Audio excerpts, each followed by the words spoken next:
Well, welcome back. It's day 2, session 2 here, Kent against Hampshire, with the visitors 3-7-7 for 9. Brad Wheal resuming on 46 not out. His highest score, joint highest score, Kevin James, is that right? Indeed, he's nodding.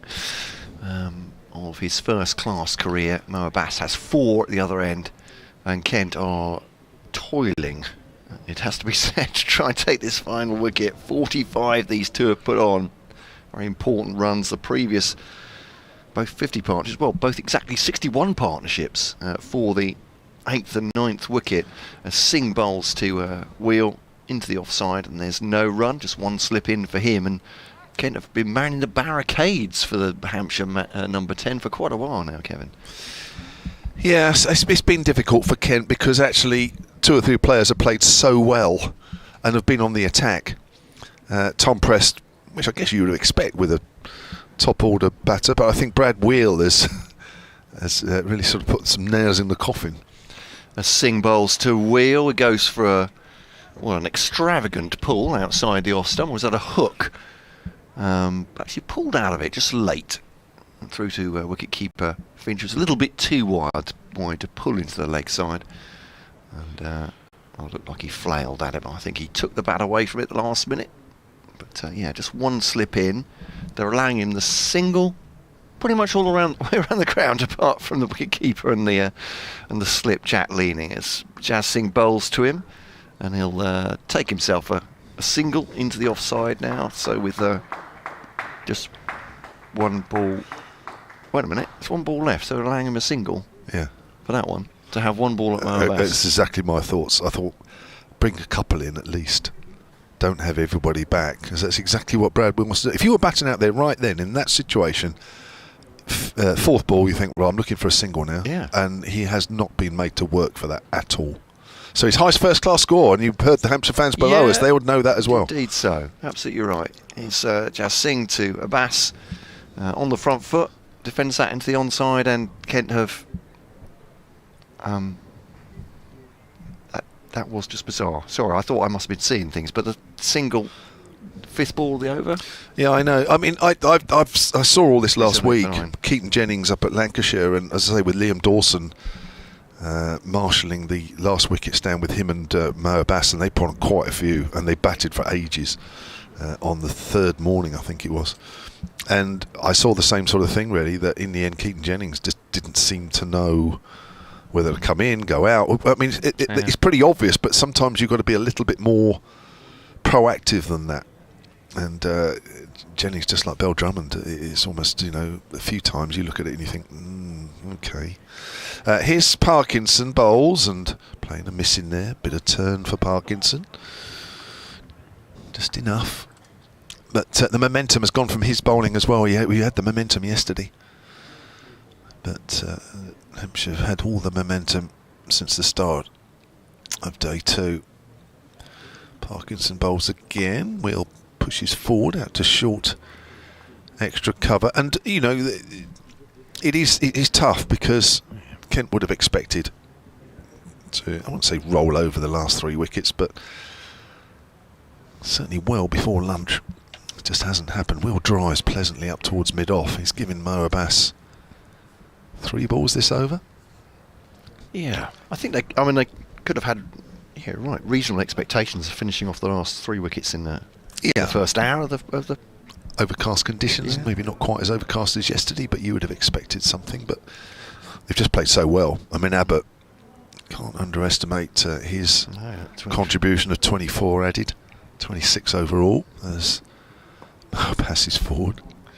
Goes along the ground to short leg. Tom Prest, of course, standout. Added 87, 102 from 107, and now Brad Wheal as well. Highest first-class score ever. He's just put the pressure on Kent massively. Parkinson bowls. Almost turned too much past the outside edge of Mo Abbas, prodding forward. So 379 for 9. Hampshire will start to think about a 400 here. And another bonus point. It feels a long way off, but the way Wheal's been striking it, a couple of blows and they're very close. That's whipped away by Abbas, but only as far as backward square leg. And that's 2 overs, or 2 and a bit, 1 over and a bit, wasn't it? Because they came off in the mid-over. So Hampshire, first innings continues. They're into the 99th over now of this first innings. Yeah, they did, I think, officially come off a bad light before lunch, didn't they? Because we were still in the period that the umpires were allowing to see if Kent would take the 10th wicket.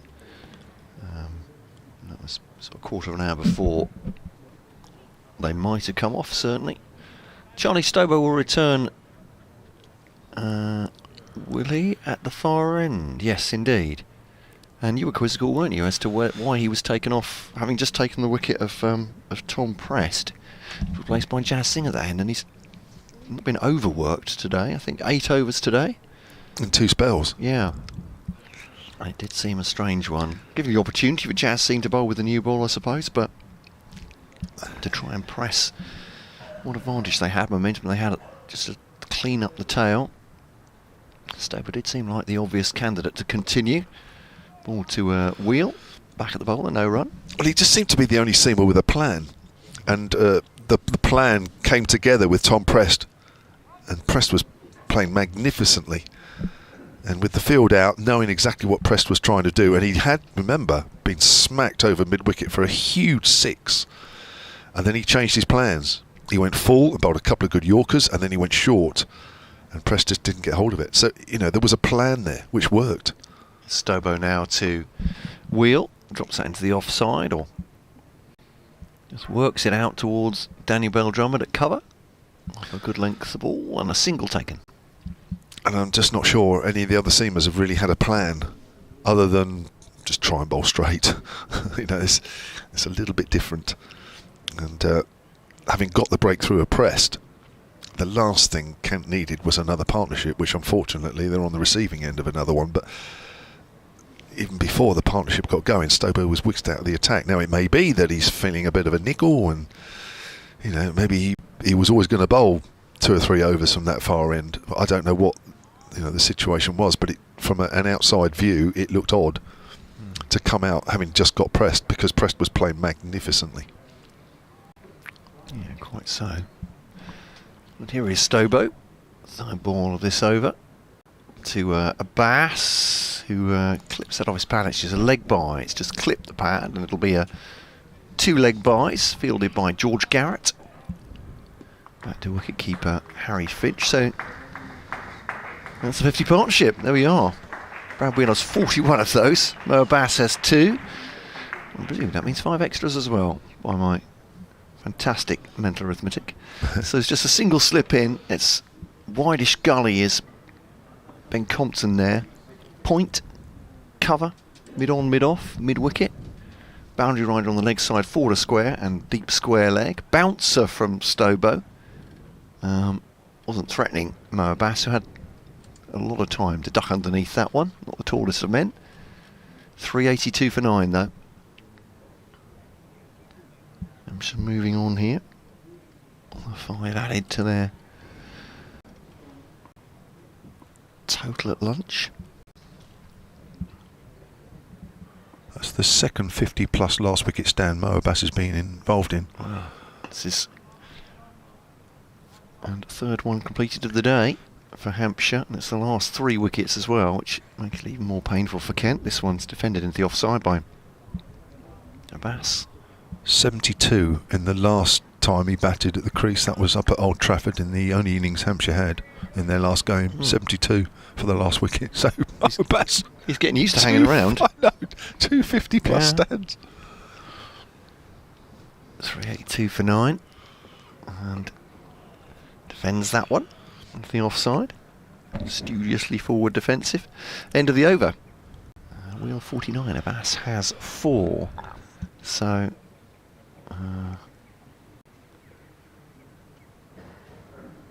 yeah. William Seeger has emailed. In fact, he emailed literally on the stroke of the players going off for bad light. William says, "Where has Brad been practicing his big hitting?" Amazing stuff. He says, "More points to come if the light holds." Well, there's a possibility. They're only 18 away from another one. Yeah. Listening in astonishment, says Bill Seeger. I'm watching in astonishment. Here's Parkinson then. He's bowling to Brad Wheal. Wheal is defending that one. Everybody back on the leg side. So every chance of getting a single, but of course you have to be a little bit careful playing against the spin. And more of a defensive field, well, not so much defensive field, but saving one on the offside. Driven to short extra cover by Wheal.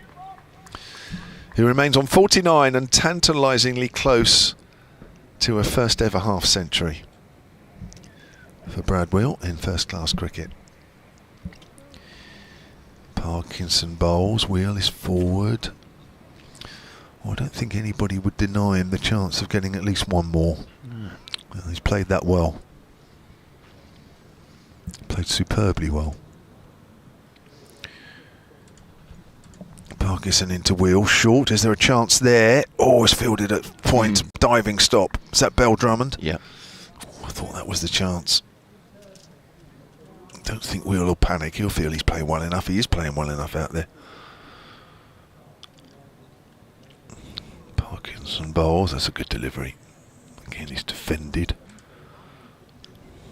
No outward signs of nervousness from Brad Wheal. He's actually playing his 50th first-class game today. Well, that would be... seem fitting, wouldn't it? 50 on your 50th. It would, game. actually, right. It's down the leg side. He's gone for the googly, but it's well taken by Finch behind the stumps. Maiden over from Parkinson. 3 for 103. Hasn't added to his overnight 3 wickets. He's bowled 26 overs. He played 1 match at Glamorgan on loan. He's played 1 match at Gloucestershire on loan. He's played 1 match at Warwickshire on loan. Plus the 46 with Hampshire, so that's 49, and of course this is his 50th. So is it going to be 50 and 50? Joey Everson just going through his bowling warm-ups, but not to be brought on right at the moment. Stobo from the Nackington Road end. As the wind certainly got up this afternoon. Clouds blowing quickly across the ground. And a gust of wind almost took the coffee cup out of my hand. I was walking up towards the stairs. That would have been the biggest disaster of the day, obviously. But just an indication, it's gusty out there. But the floodlight's still up. We were told they might have to come down if the wind was too high, but okay for the moment. As Abbas settles himself.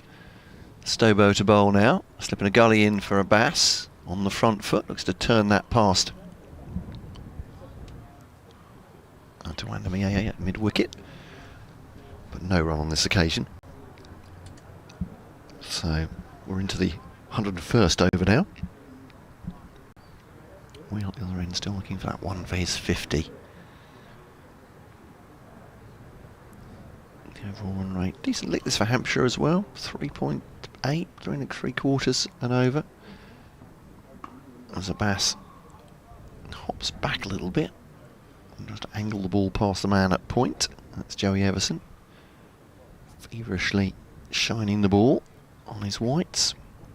And Bell-Drummond leaps it up to Matt Parkinson and back to West Australian Charlie Stobo, 35 on his shirt. Hint more brightness around the ground right now. Stobo runs in tall and slim, bowls a bounce to Abbas. Again, he has plenty of time to get underneath it. And there's no run. Yeah, he's got to bowl that type of ball at the number 11. He cannot have number 11s hanging around playing full defensives and getting in behind the ball and enjoying it. If you're number 11, you shouldn't be enjoying. You shouldn't be watching a number 11 on the opposition enjoying his batting. Faces again now. Does Abbas. Stobo, good length delivery that one. Straight back at the bowler from Abbas. Doesn't seem to be much in this for the bowlers right now. This ball is what, 20 overs old? 19 and a half. Yeah, which is why, I don't think Kent need to get too down here. Just get through that new ball, and there is runs here. So confidence pretty low in the Kent lineup generally, but you're right, they can play the balls on their merits. Who knows? Stobo to Abbas, waiting for that one on middle and leg, I think. Just a little glance down to backward square, and he'll take himself a single. And wait a minute, now he's got it wrong. He shouldn't be up that end, should he? Well, he's obviously feeling confident enough to take one off the 5th ball. Danny Bell-Drummond's absolutely right. It's like, no, this is the gun batter now. Wheal's gone into his shell on 49. Roles are reversed. Yes. Abbas taking the nap hand. Charles White, the director of cricket, walking around the boundary just below us. He'll be happy with what he's seen this morning. Yeah. Taking it from 213 for 7. I mean, it's extraordinary, isn't it? 383 for 9 now. 50 partnerships for the last 3 wickets. Stobo then to Wheal. Needs 1 for his first ever 50 in first class cricket, and that's an edge, but bounces once before it gets to Finch. Did Stobo take a bit of pace off there? Might have done as well. Yeah, I think he did. And so Wheal has not quite negotiated it, but edges it in front of the wicket keeper, and that's the end of the over. It's a good delivery actually in all that, but not getting the wicket that Kent craved. 383 for 9, and Brad Wheal will have to wait another few balls for a chance to get to his first half century. Yeah, well, Abbas is taking the senior batter role on all of a sudden. Yeah. He's facing the majority of the deliveries. Protecting Wheal from the strike. That's what I said about Mo. You just worry the longer he's out there. I mean, he's been out 37 balls, which for him is like batting all day. And you do start, when we've already seen some weird and wonderful shots, but he's still there. That's the main thing. Bowls, and he's on the back foot there. Plays that into the ground. He's got to play for Wheal here now. I'm sure he is. There is a silly mid-off as well as a slip in there. Brad Wheal, best chance he's had for a very, very long time to get a first ever. Oh, he's gone for the sweep shot and he's got the runs. It's gone very fine. That's a lovely shot. Take that away from him. He's going to go for 3 here, Wheal. He's picked the right ball. It was pretty straight and he's played it very fine. And Abbas is on 8. It's a very reasonable shot, that, as you say. Yeah. I don't want to rub it in, but he's 1 away from his highest Hampshire score. Really? Yeah. Is 9 his highest? Yeah, playing his 45th Hampshire game, first class, as Wheal is 4, and he's 1 away from his highest. I had no idea it was quite that low. Yeah, high score of 9. Goodness me. So Brad Wheal has already passed his best by 3, and Mo Abbas not far off his best as well. Oh, it's a good delivery. It's turned past the outside edge. Dawson won't mind seeing that. See, he scored 9 runs all season. That's probably about right. Yeah. He's doubling up. This is high score of the season by country mile. Down the leg side, always missed out on the pull shot. He's wrapped on the pad, but it's way down the leg side. Just kept a little low, which meant he missed out on that. Now, there is 1 ball left of this over. Deep backward square leg comes up to save 1. Other than that, the field stays the same. Don't do anything rash here, Brad. Think about the half century. Oh, he's missed out there. He's trying to work that on the onside. He just looks up in the air. I think that was the googly. It's just in the end meant that as he was trying to execute the shot, wasn't quite in the right position. Gets wrapped on the pad. 386 for 9. Just watching that again, just to check. And actually, no, it just straightened. Actually, I think he's just trying to play it too square. Just came across it a little bit too much. I mean, from Mo Abbas's point of view, I mean, just try and bat to your average or above it. Averaging 6, he's already there, isn't he? And closing in on his career high. For Hampshire, I'm going to check elsewhere. elsewhere. For Hampshire, sorry. Yes, for Hampshire. Oh, whoa, wait a minute. Does that say 40? What? Mo Abbas's highest ever. First class. Well, yeah, but it might have been somewhere in Pakistan, was it? So highest for Hampshire is 9, is 9, that right? yeah. Stobo to Abbas. Short mid on in is Danny Bell-Drummond. One's defending the offside. I'm just going to double check. I know that's certainly the case for Hampshire. Sure. Yeah, he does. You're right. He does have a high score of 40 for the Khan Research Laboratories, first class team in Pakistan. They change all the time depending on who sponsors who, don't they? His high score actually in county cricket As he faces Stobo now. Bouncer, ducks underneath it, no run. He did get a 32 not out for Leicestershire when he was there. Right. So that's his highest championship score in English domestic play. He's got a high score of 29 for Pakistan. So that's pretty impressive. Yeah, it just seems to be Hampshire where it falls down a bit.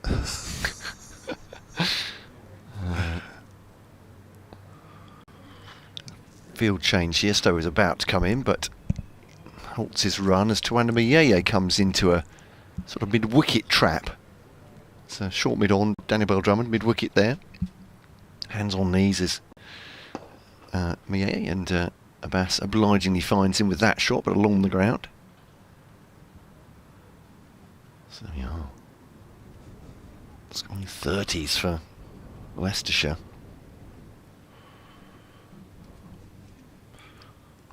Well, the rate is batting. If he gets anywhere near there, I'm sure we'll be back out after tea. Yeah, quite. I think I'll see that happening. Only 14 away from 400 here, and an extra batting point, of course. Although, as it falls into the offside, how long do they have to get there? 7.5 overs to get 14. Well, you'd imagine this pair would do that for a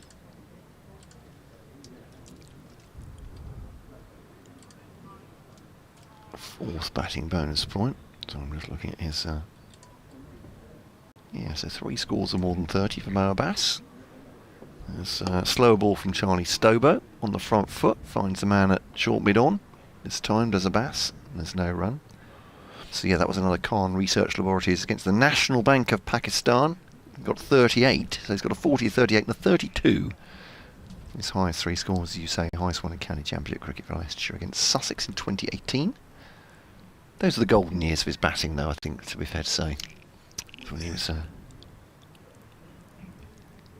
was a period between 2016 and 2018. He was absolutely prolific. He was Stobo to Abbas, and he turns it to Tuanamiyeye at mid-wicket, and that's a maiden for Charlie Stobo. But joking apart, he is holding Kent up here, and Brad Wheal is only too happy to swing for the boundaries at the other end. Although, perhaps a slight amount of, I won't say tension, but restricting him slightly is the fact that he's on 49, and that'll be a heck of a landmark if he can get to his 50th run. He's been stuck on that for a little while, hasn't he? Yeah. 173 Hampshire have added so far for their last 3 wickets since the start of play. Looks like Joe Denley's giving a bit of advice there to Bell-Drummond. Bell-Drummond's at point, Denley's at extra cover. Start of a new over from Parkinson, he's 28th. 386 for 9. Wheal on 49 then. And he'll stay on 49 as he pushes that back to the bowler. Real tension here. All the Hampshire guys will know that he's very close to this milestone. Balls. Oh, it's edge, but he's going to get a single. Down towards third. And that's his half century.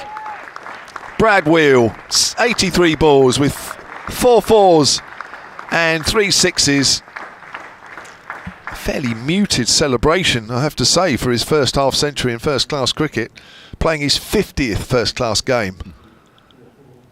And he's got a 50 under his belt. I expected a little bit more celebration than that, if I'm honest, but he's a fairly quiet guy. Well played, Brad Wheal. 387 for 9. 50 of them. And partnership at 57 at the moment. Well, they want to follow a pattern here. 4 more and they can be done. Another 61 partnership, perhaps. Flighted, and Abbas drives through the covers, but there is a man out deep. Not particularly well timed, but he's equalled his Hampshire highest. So all sorts of milestones quickly coming and going now. Didn't even take his helmet off, Brad Wheal. Celebrate that 50. It was just a little wave of the bat, and that was it. He's playing them forward as a polite inquiry by Parkinson as to a caught behind. But again, that looked a really good delivery.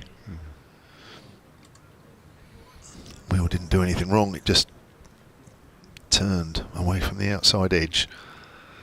Parkinson in again, bowls, and Wheal whips that away into the vacant area through mid-wicket and moves on to 51, and the partnership continues. 389 for 9 now, Hampshire. Still time to collect an extra bonus point. We're in the 104th. Yeah, I was saying they should do that, shouldn't they? Well, if they stick around, they're still there, you'd think they would, yeah. The crowd in Mo Abbas a little bit on the offside, though. Abbas is on the back foot, just neatly steers that away on the offside, and that's the end of another over. That's ticked off. Clock strikes 2 o'clock. Not sure that it strikes on digital scoreboards, but you know what I mean. 2 o'clock exactly here at Canterbury. And the Hampshire innings is still going. I don't think any of us saw this. No, the ground is very, very quiet. Apart from the odd bit of applause for Hampshire landmarks for the visiting Hampshire fans. The Kent members here are quiet to our left, and around the ground the Kent fans too, and the Kent team are very quiet. We've seen too many games drift this season, certainly first innings. They have found it really hard to take 10 wickets initially. Yorker length delivery from Stobo, good shot from Wheal that actually. It's got enough power behind it to drive it up to the long on. There's a single. 390 for 9. Nice email from Mohammed Riaz here. SalonCricket@gmail.com. He says, Abbas got 29 not out against Australia, who had Stark, Cummins, Hazelwood and Lyon in the attack. Whoa. So he can defend it against the best. I'm surprised his top score is so low. Maybe he needs better support. Well, yeah. Washing up done, says Steve. Well done, Steve. Don't want to miss this.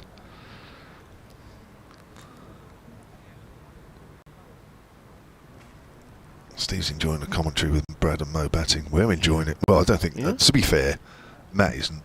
He's doing a great job of sounding as though he's enjoying it, which is, of course, what professionalism's about, even professionalism. Yeah, that's easy for you to say. 390 for 9. Abbas on strike.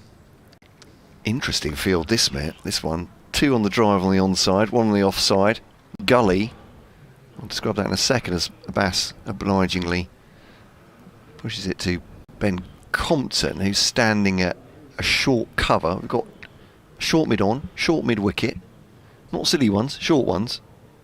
Although Joey Everson is now... No, sorry, Ben Compton himself is asking for a helmet. He's going to go and get that. Harry Finch is standing back. Then we've got Jack leaning at Gully. Update for BBC Radio Kent listeners and listeners across the southeast, I must remember.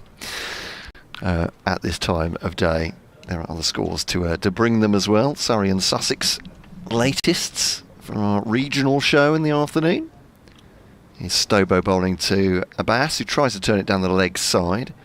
Misses it. It's again a slowish delivery from Stobo, taking the pace off that one this time. And there is no run. Chat between Matt Parkinson and Daniel Bell-Drummond. I've got a sort of cover trap there as well. Now, 2 men in the covers. 1 at mid-wicket. 1 at, what's that? A shortish backward square leg is Compton with the helmet on. A Gully as well. Innovative field. Want to take a wicket, obviously. Not going well, I'm afraid, for Kent. Once again, the story of their season. They had Hampshire 213 for 7 overnight. Bowled well yesterday evening particularly, but Hampshire have got away this morning into this afternoon session. 390 for 9 now they are in their first innings. A century for Tom Prest, his third, the young Hampshire batter of the season. And Brad Wheal, the number 10 batter, has just got to 50 for the first time in his career as well. Landmarks for Hampshire. Kent disconsolate, certainly going in at lunch, and can't take this final wicket either. A 50-plus partnership for the final pair out there. Hampshire frustrating Kent even further in a game they really need to win to have any chance of saving themselves from relegation from County Championship Division 1. So that's the situation here with Hampshire 390 for 9. Surrey 139 for 3 at Taunton against Somerset. So there are 178 runs behind in their first innings in that one. Sussex having having a great game. Leaders of Division 2. They bowled out Glamorgan for 186 yesterday. They are 269 for 5 right now at Hove. A commentary continuing on all 3 of these games via the BBC Sport website and app. And defended that last ball of the over, 390 for 9 Hampshire. 52 balls now. Abbas has been out there. If Kent haven't been frustrated beforehand, they should certainly be frustrated now. I'm just looking at that last over, and I think, did he face all that last over? Abbas, he certainly faced the majority of it. One bouncer. As a single. And one bouncer in that, and to be honest, it wasn't a bouncer because it was so low. Mo Abbas was very low, so it wouldn't have been called for the over. I don't think it was called for the over. And I just can't believe there was only one bouncer there. Even if you believe the wicket's too slow and the ball's too soft, you still bowl it at number 11 because you never know afterwards what comes next. The number 11 knows that there's 2 or 3 short balls coming along, as long as, of course, they're not called for the over. He's already proved he can defend. There's a reverse sweep from Wheal this time, and they have to hurry. Oh, they've got through there. Went to backward a point, Bell-Drummond field. Wheal goes on to 53, 391 for 9. You have to bowl more short stuff at Mo Abbas. You can't just keep bowling line and length. Not when he's faced that many balls. Anyway, he's 1 away from his Hampshire best. In his 45th first-class game for Hampshire. He's never scored double figures. There is a slip, there is a gully, there is a silly mid-off. Here's Parkinson, bowls it, and Abbas is forward. Is he going to try and hit one over the top? I've seen him do that before when he's been out there for a little while. Not as long as this. And then he suddenly goes top 5 mode, and he thinks he can blast it over the top. I hope he doesn't do it yet. He may do and get away with it. That'll be really exciting if he does. He's gone for the reverse hoik, and he's got it! It's 4 runs to backward a point. And there's the first time he's reached double figures for Hampshire. And Brad Wheal, I'm not sure if he knows, but he went down to shake his hand. And Abbas moves on to 13. 395 for 9. Please forgive me if you're a Kent fan. I'm smiling, but I think you just have to take it in the context of the game about what's happening. It's hilarious. As that's driven out nicely out to cover by Abbas. I know Hampshire people will be thoroughly enjoying this, as you can hear. Yeah, 1 or 2 of the Hampshire fans below us, but whether you're on the picture feed or the BBC Sport website and app, I'm sure it's bringing a few smiles to people's faces for Hampshire through and through. 395 for 9, another prod out on the offside by Abbas. 56 balls he's faced now, and Hampshire now just 5 runs away from another bonus point.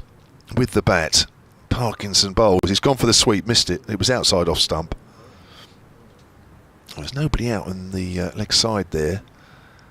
It was an okay shot because it was way off target in terms of line. And that's another over gone. So we've had 106 overs, 4 overs in which, if Hampshire can last another 5 runs, they've got plenty of time to get that extra bonus point. One big shot from Brad Wheal, and that's bonus point racked up. But he seems to put that big shot into bed for the moment. Right. But that certainly hasn't hurt them. They put 18 on.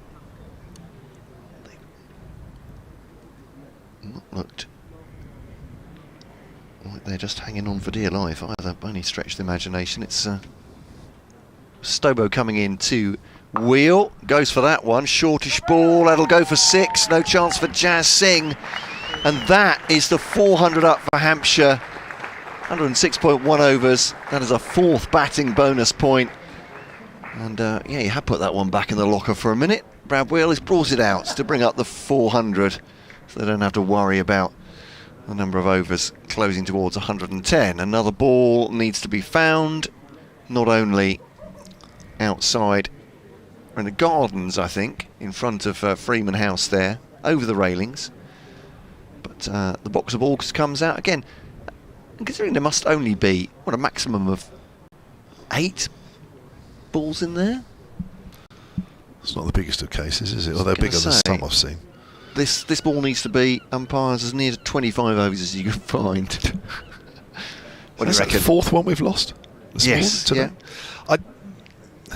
Stobo's just chosen the wrong option there. Brad Wheal has already proven that he can hit the ball pretty well. And he's hit, I think that's his, how many sixes is that now to his name? That's his fourth six. Yeah. I just would have expected a short ball to Mo Abbas. I'm not sure we'd see Mo Abbas do that. We may be surprised. We've been surprised by Mo Abbas already in this innings. We were surprised last week up at Old Trafford in his innings, but that's not going to happen all the time. That would have been a better ball to bowl to Abbas. You just wouldn't have known what you would have got. I think with Brad Wheal, he's always been a better bat than his number 10 role suggests, but of course when you're batting 10 and 11 you don't get much of a chance. But you know, he is generally a 9-10, but he's proving a bit better today. That's smacked over Stobo. Was it you or me? Sorry. I can't remember. Yeah, that is me, I think. That's right, no problem. Yeah. 2 runs to Wheal, into the 60s now. Sorry, I just woke up there. Beg your pardon. Got out of the swing of it, but yeah. Bludgeoning shot for 2. On to 61. Uncharted territory for Brad Wheal. Yeah, and I think as well, you know, poor old Kent, but you know, they had a chance this morning. Yeah. I think now with Hampshire over 400, where does Kent win the game from here? Story. Oh, he's bowled him. There we go. Finally gone. Stobo. Full length delivery. And Wheal trying to work that way on the offside. He's got an inside edge onto it. Yeah, he's played on. Yeah, it's played on. He goes for 61. That is the end of the innings. But Brad Wheal did the important thing. Got them another batting bonus point. Got himself 61. It's a fabulous innings. Ben Compton jogs past Brad Wheal and turns with a smile, I'm sure, to congratulate him. As Wheal comes off. And Bass comes off with him. A fine innings as a whole from Hampshire, but particularly their tail enders. Tom Prest 102 today, Carl Abbott 25, and Abbas 13, Wheal 61. So partnerships of 61, 61, and eclipsed. In fact, was it? It was indeed 70. 71 for the final. 70. Well, was it 3-3-2? It went down as. Yeah. Yeah. So 71. Yeah, sorry, yeah. 71 partnership finally. Then, as Wheal goes, taking maybe the game away from Kent at this point, because as you were saying, Kevin, and they found themselves in this situation in all but one game this season. You give away. Well, that sounds as if it's completely passive. The other team score 400 plus over a period of time. There's really only 2 ways a game can go from that, and one of them is a draw, and the other one, unfortunately, as Kent found out in the last 6 appearances, is a defeat. So 403 all out. Brad Wheal 61. Congratulations to him, though. Did brilliantly. The tail wagged. Boy, did it wag. Charlie Stobo takes the wicket. I don't think he'll be anxiously looking at his figures, but Brad Wheal eventually goes for 61. Aided and abetted by a landmark 13 for Mo Abbas, at least from a Hampshire point of view. So close of innings here. We'll leave you for 5 minutes or so, and we'll be back with Kent's reply.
Welcome back to Canterbury.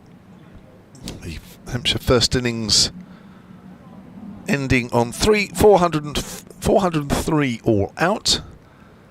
Kent just about to begin their reply. Hampshire adding 190 for 3 today off 45.5 overs. And it will be Kyle Abbott to open up for the visitors from around the wicket from the pavilion end, and he's going to be bowling to the left-hander Ben Compton. Still overcast here. It was threatening this morning to improve slowly but surely. A couple of times, a couple more heavy clouds have come over, but we're still in the full cloud cover mode. But they are not particularly threatening. Here's Abbott around the wicket to Compton, then Compton leaves that one alone. Let's come back. Bit of movement. We'll expect that with the new ball. I'm Kevin James, Matt Cole next to me. It was a tasty first delivery, wasn't it? Not a bad start. Kyle Abbott this season with 32 wickets at 27 apiece. And he's on 399 first-class wickets for Hampshire, and he's playing his 100th first-class match. So you can work out the average per game. As Compton pushes that up to mid-off, I think we can all work that out. Yes, 4 wickets a game he averages. So he was very much... I texted him, actually, when I was doing a bit of stats for this game. I did actually text him and say, because he knows his stats, Carl. Right. And I said, did you know, blah, blah, blah, blah. He said, yes, I knew the 100th game, but he didn't know about 399. So that one slipped through the net. But he's now aware of it, because I texted it to him. Here's Abbott. Compton's trying to pull that away on the onside. Doesn't time that at all. Ball trickles out to short mid-wicket. Well, I have to say, in the few times that I've watched Ben Compton bat, I've not seen him try to take on a shot like that in the very first over that he's been batting. Is that something that's unusual, or am I making something up there? I would say fairly unusual, yes. Yeah. Just looking at his recent stats, got 70 in the first inning against Warwickshire. That's 1 century this season, but a big one against Essex. Abbott's into Compton, leaves that one alone. Yeah, had a contract at the end of the season. Don't know.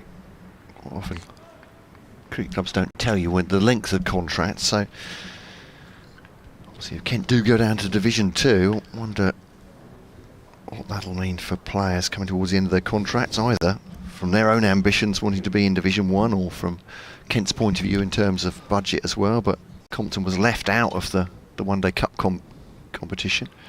Abbott in again. Always gets a leading edge. Flies through the vacant 4th slip area. Probably bounced well short of where a 4th slip would be, and it's just got to the rope at the far end. Streaky runs, but nevertheless Kent off the mark. And so too is Compton. Indeed so, wasn't it? Yeah, it's a tough one, isn't it, when a situation like that.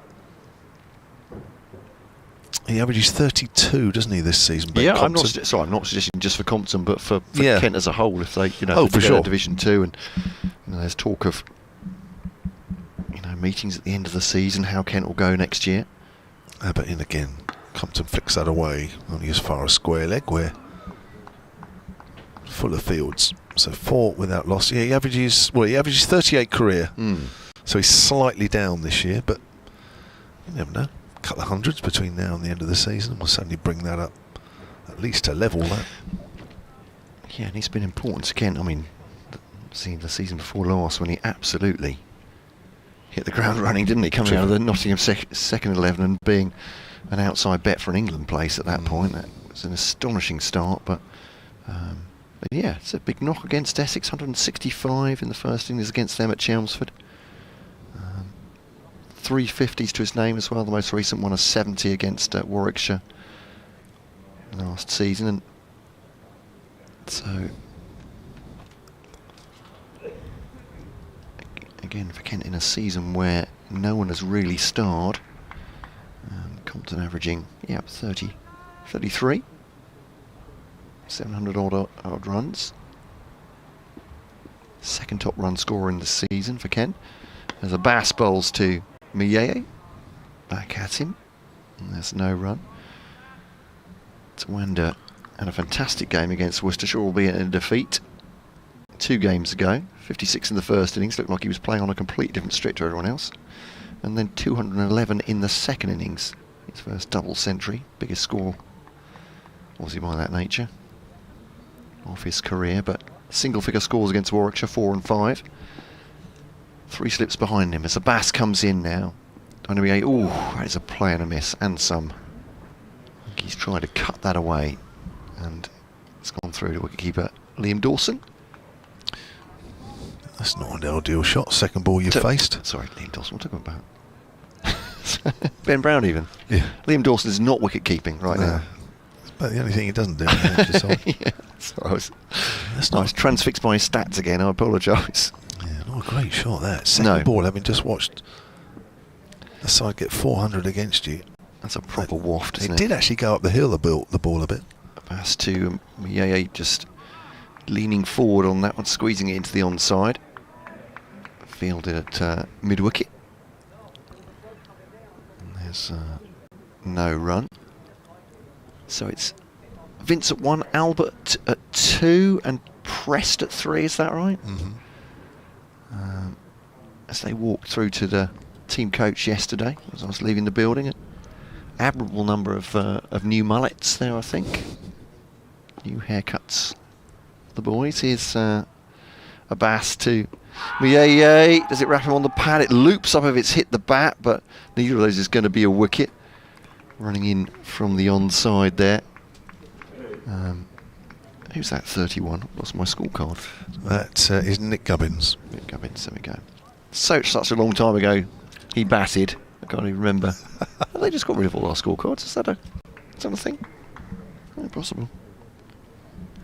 Kevin James eschews them. He's just got this encyclopedic brain, so... No, it's written there. If you want the numbers. Well, I'll have to do my own list now, honestly. I'm having it provided for me. Here's Abbas to Mieye. 5th ball this over.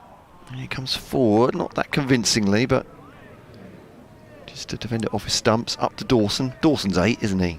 He's not changed. Up to mid-off, so 3 slips.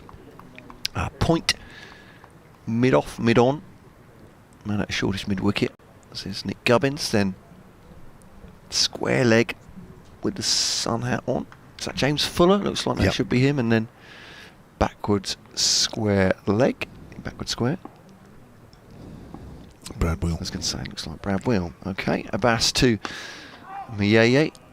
On the front foot, can't quite get forward. Back at the bowler, end of the over. It's a maiden to start with. 4 for none. Kent here on BBC Radio Kent and BBC Solent on via the BBC Sport website and app. Also, you can tell most smart speakers to play BBC Sounds. Then Kent v Hampshire Day 2. I haven't got a smart speaker, so I'm saying this in ignorance. Assuming that you can just say those words. We're told those are the magic words. Ask BBC Sounds. Ask BBC Sounds to play. Thank you. You use the word ask. Ask. And V. So you can't tell it. Day 2. You have to ask it. No, I mean, I've got one at home. I don't use it very often, actually. It's like one of these things, you get it for a bit of fun. I've had it for about 5 years, 6 years. Here's Abbott, round the wicket to Compton. Good leave. I found it fun initially and then just got bored with it, really. I believe also, if you've got a Bluetooth speaker of any kind, if you've got it on your phone app, you can just connect it to your Bluetooth speaker, can't you? Play it through your phone. I haven't got a smart speaker. You can direct it on your phone. I don't think I've got... My missus has. I haven't got one on my phone. I don't. I've got Bluetooth speakers at my home, which is not one of those smart speakers, and I just use that for the cricket. So you can do that if you want. I've never done that. It's much simpler, I think, for me. Compton probably playing the line as the ball goes through to Brown. That's a good ball. But yeah, I just say it's another way with these, with today's technology. I say sounding at least 105. Or via, of course, online with the pictures. Yes, don't forget that. From Kent County Cricket Club. With ball tracking technology today and through this game, I gather. Didn't help find the ball though, did it, when he got hit on the ground? That gets worked to short mid-wicket. Didn't track the ball then, did it? When we lost 4 balls. You're a cruel man. One of them was almost brand new as well. Yes. That seems like really adding insult to injury, that is. Brand new ball, smacked out of the ground.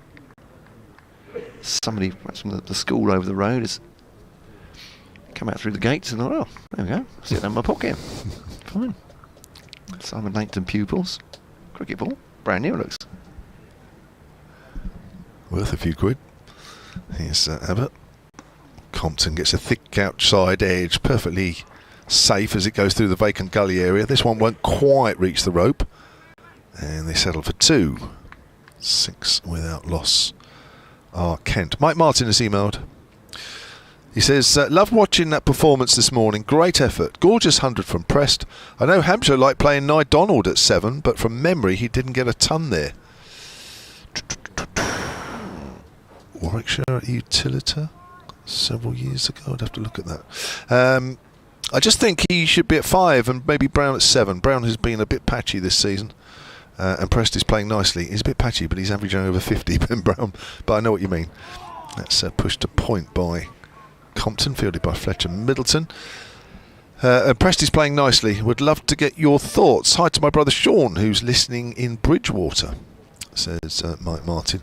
I think Prest is fine where he is at the moment, to be honest. I think, remember that, yes, it's his 3rd 100 this season, but he didn't get his first one until the end of last year. He clearly is at home there, and at the moment I would keep him there. Here's Abbott, links ball to Compton, who pushes that up to mid-off. Wheal fields, and Kent are 6 without loss. Replying to that, Hampshire all at total of 403. So a team and a squad announced by England today. T20 11 for tomorrow. Jordan Cox, formerly of this parish, due to make his T20 debut. So too Jacob Bethel and Jamie Overton also making their T20 debut. So it'll be Salt, Jacks, Cox, Livingston, Bethel, Sam Curran, Jamie Overton, Archer, Rashid, Sakib Mahmood and Reece Topley will be the 11 to play Australia tomorrow. Crikey, these things come quick and fast, thick and fast. No John Turner then at the Utilita, no. On his home ground. No. Didn't make it.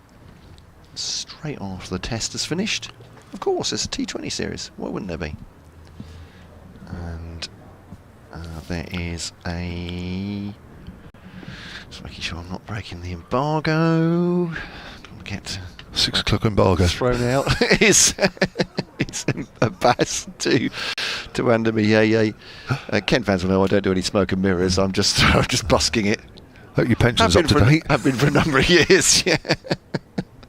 Oh, someone's coming to remove my ECB pass right now. There we go. Take that out of my cold dead hand.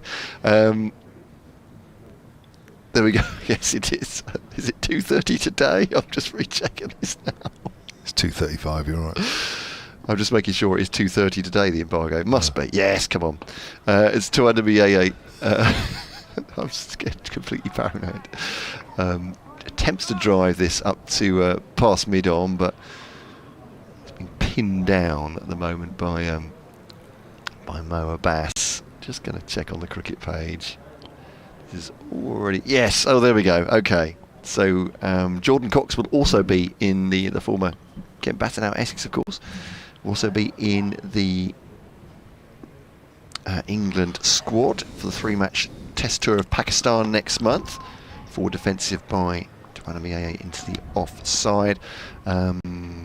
Zach Crawley, Zach Crawley will return after his broken finger, of course.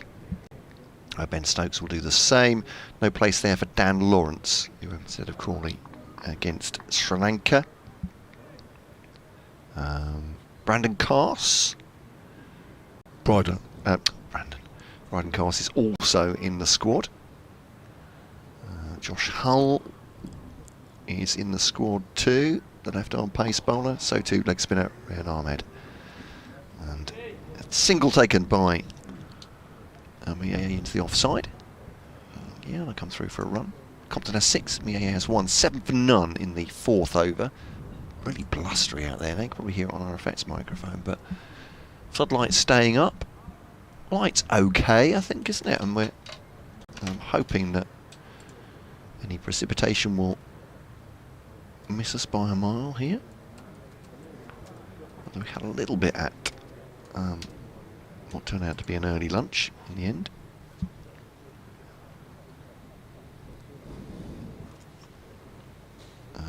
Forecast suggesting possibility now that we could have the odd shower this afternoon. Abbas to Compton, gets inside the line, does well, turns that down to backwards square leg. As Brad Wheal fields, I feel like his number 58 is just going to be emblazoned on my mind. Yeah, the gloriousness of his 61 in that last wicket partnership with Abbas, of course. Who takes the ball now? The Hampshire bowler, looking for this breakthrough. 403 they scored. Tough out there for Kent right now. Ball to come with the 4th over. Mieye faces 3 slips and a short leg in now. That's turned past short leg there. It's over the ball, and that will be 4 runs. Neatly done actually by Twain Mieye. Really well timed. Goes past the man in the helmet at short leg. Tries to get the right arm up, but you'd have to have inhuman reaction speeds to grab that one. It's gone for 4 runs. Mieye goes on to 5, Compton on to 7. 12 for none Kent in the early part of this innings here at Spitfire Ground, St Lawrence, with Matt Cole and Kevin James with you today. Email from Chris Hutchins, solentcricket@gmail.com, says, hi Kevin, Matt. Great to hear Tom Prest enhancing his growing reputation as Abbott comes in. It's left alone, has come back, but is starting a little wide. Great to hear Tom Prest enhancing his growing reputation earlier by sending the Kent bowling into surrounding gardens and trees with ease. I took a late lunch whilst working at home and have come back to the radio gutted to find that after listening over the last couple of seasons I've missed the momentous moment when Mo Abbas reached double figures for Hampshire. I shall have to check the moment tonight on YouTube to make sure it's real. It's very real, Chris. Keep up the great work, gents. And I think it was the shot, was it? I won't spoil it for you. Outside the off stump again. Was it the shot I'm thinking of that brought up his highest? Yeah, I think it was. Oh, right, it was late in the innings. Yeah, so it's well worth looking at it for the shot as well. The shot. So I won't describe it. Just watch it. It gave me great delight, not so much Matt. Well, it gets to a point where you're past caring. But again, Compton defends, thinks about a single as it goes to Wheal's right hand side at wide mid off, and they decide to stay where they are. Compton has 7, Mieye has 5. When I see Mieye now, I didn't watch a lot of the 100, I don't know about you, but I did on a couple of occasions when I happened to be at home and it was on. I just sort of tuned in for a little while. And Mieye played this amazing shot at the Oval for the Oval Invincibles. I think it was over cover for 6 or over extra cover. And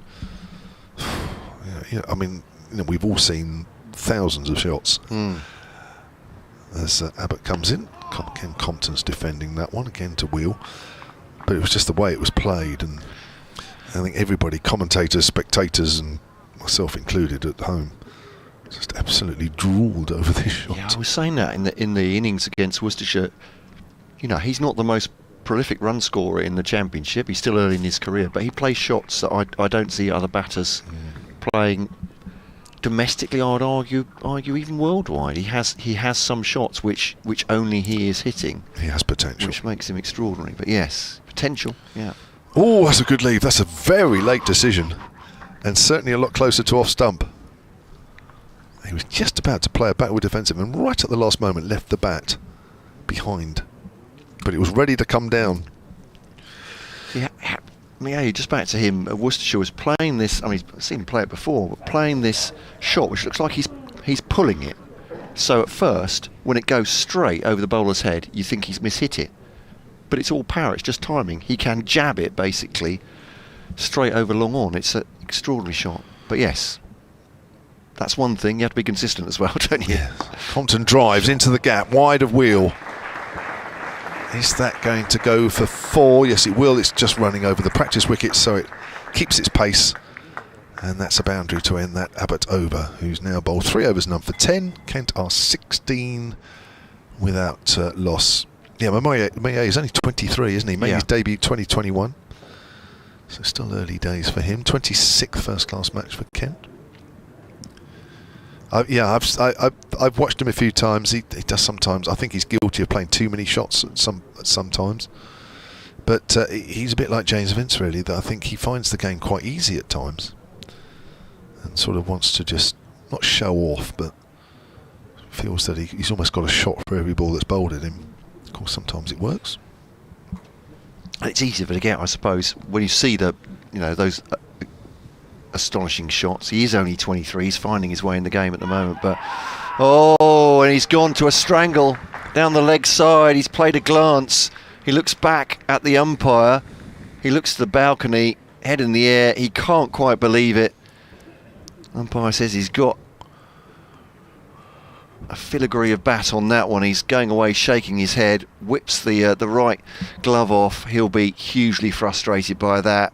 Ben Brown has the catch. Mieye goes for 5 to Abbas, and there we are. I wouldn't say talking him up, talking about him certainly, and about the wonderful shots he can play.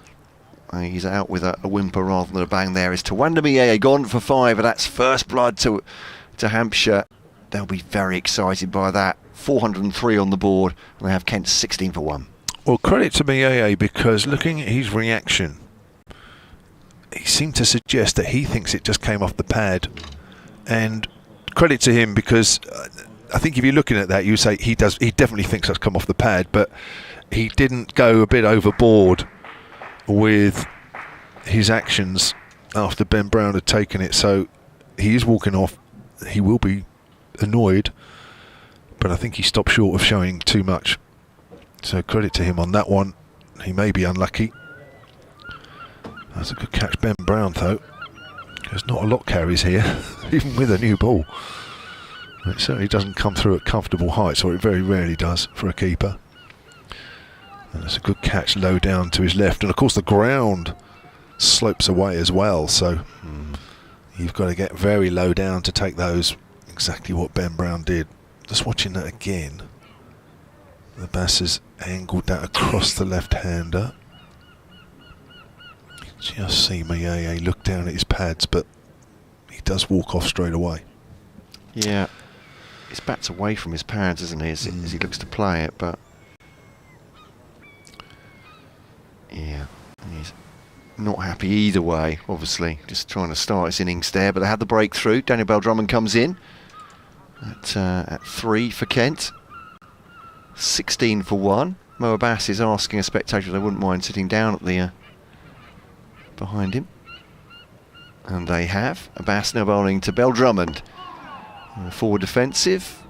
Almost Abbas managed to scrape that with his fingers onto the stumps there as it went past him, but Ben Compton, I think, was in his ground anyway, aware of that.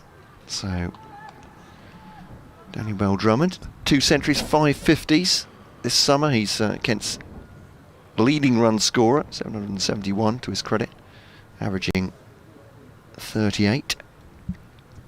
He's been a good performer for a number of years, hasn't he? Yeah, and the captaincy doesn't seem to have reduced his talent with the bat or his concentration or anything like that, but he'll be on a severe test today.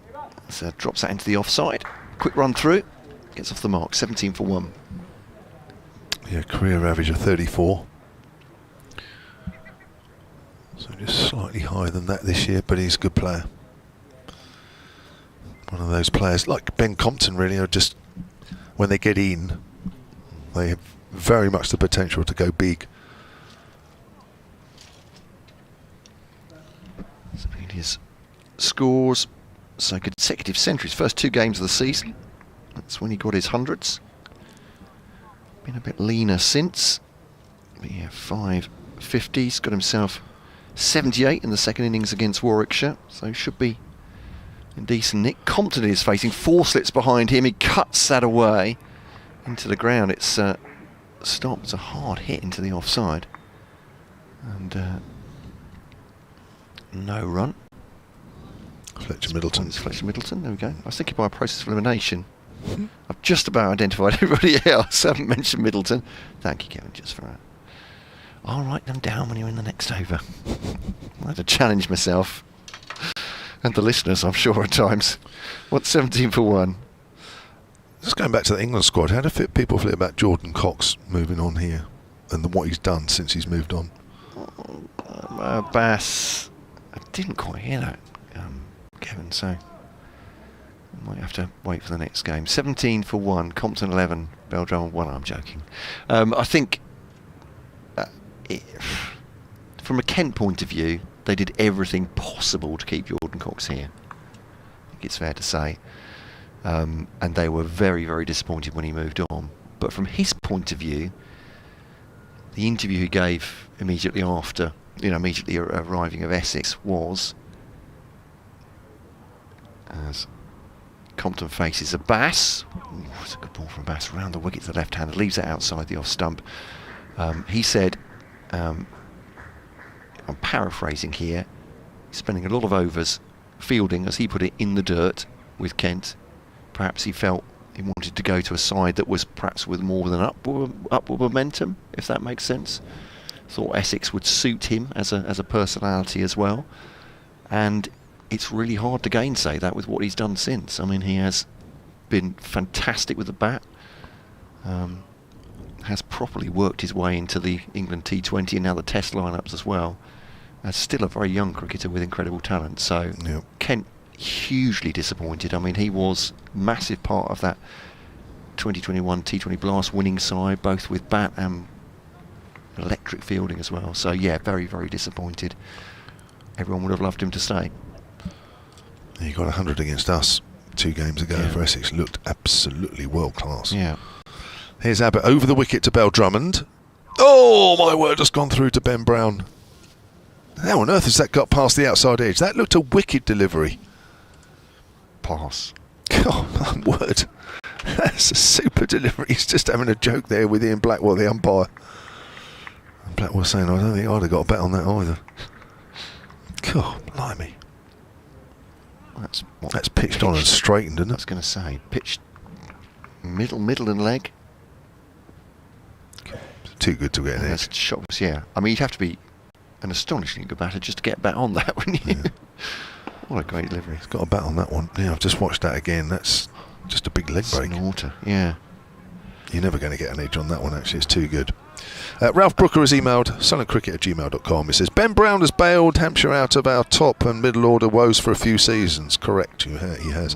Vince was poor early season. Having said that, we look a little more solid up in the top 3. If that top order stability continues, Prest will be too low at 7. Yeah, I don't disagree with that either. Something AD Birrell to look at for next season. My worry is that consistently batting Prest at 7 risks losing him to a rival. That's pushed out on the onside, and there's no run. I think what we have to remember is that until the back end of last season, Prest, when he was playing, I said it at the time that it wasn't like he didn't quite believe that he belonged in the side when he batted, which is something which is totally different now, just going on the innings he's played here. But and that's only as recently as probably 2/3 of the way through last year. So very quickly he's moved on.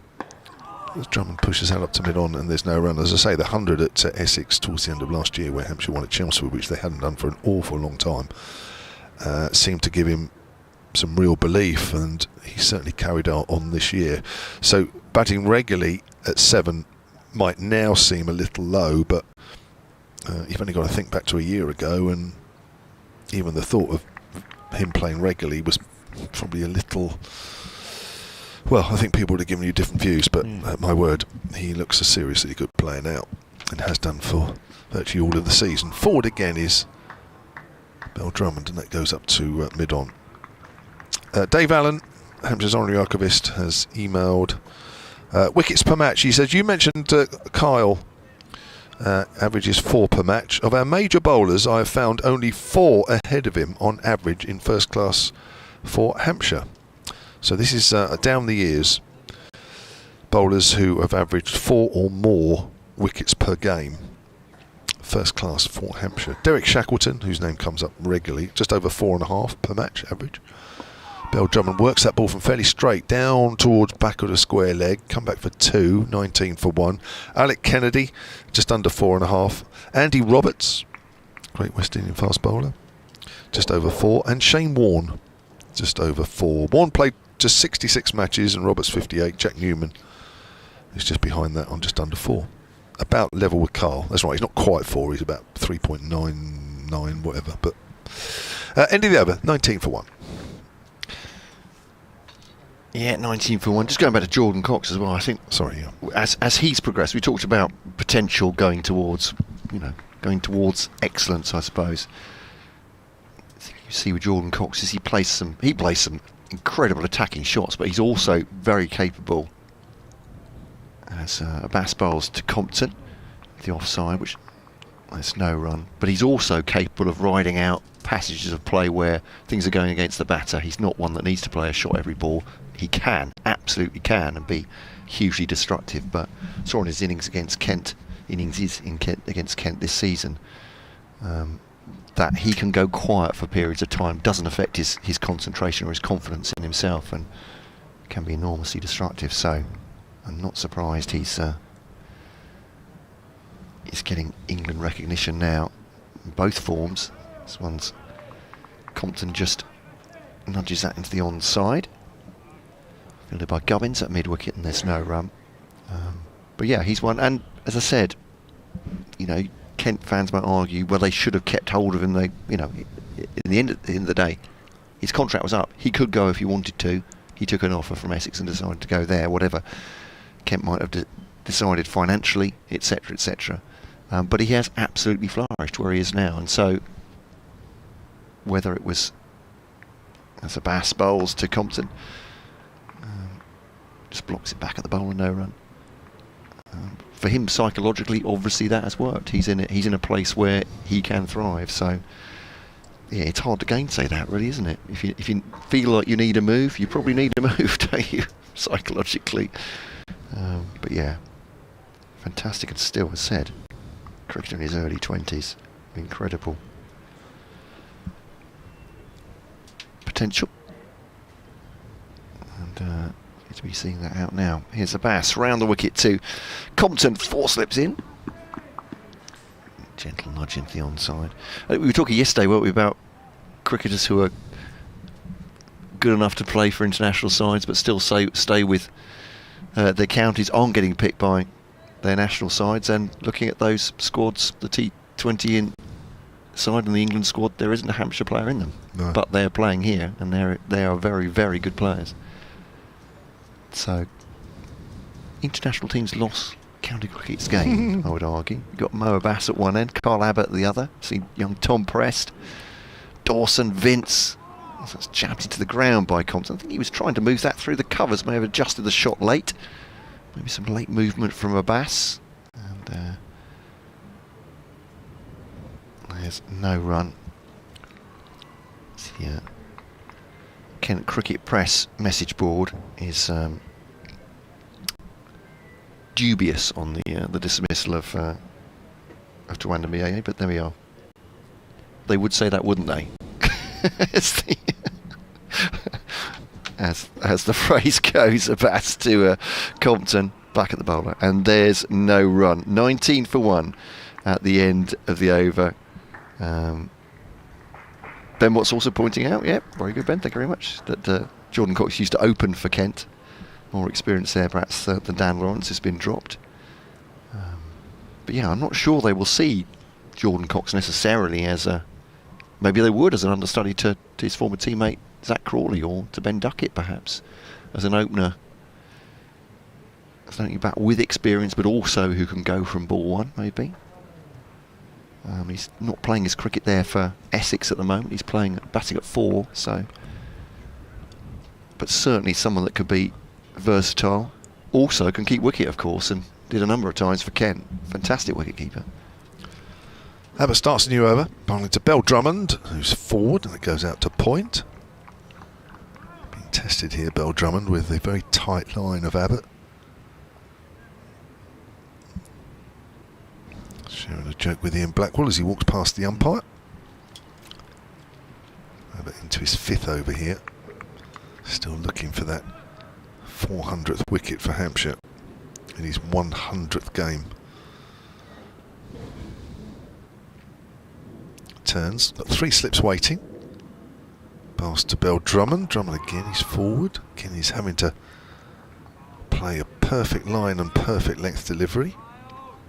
That technique from Bell-Drummond is very tight as well. Bat and pad very close together. Good forward stride.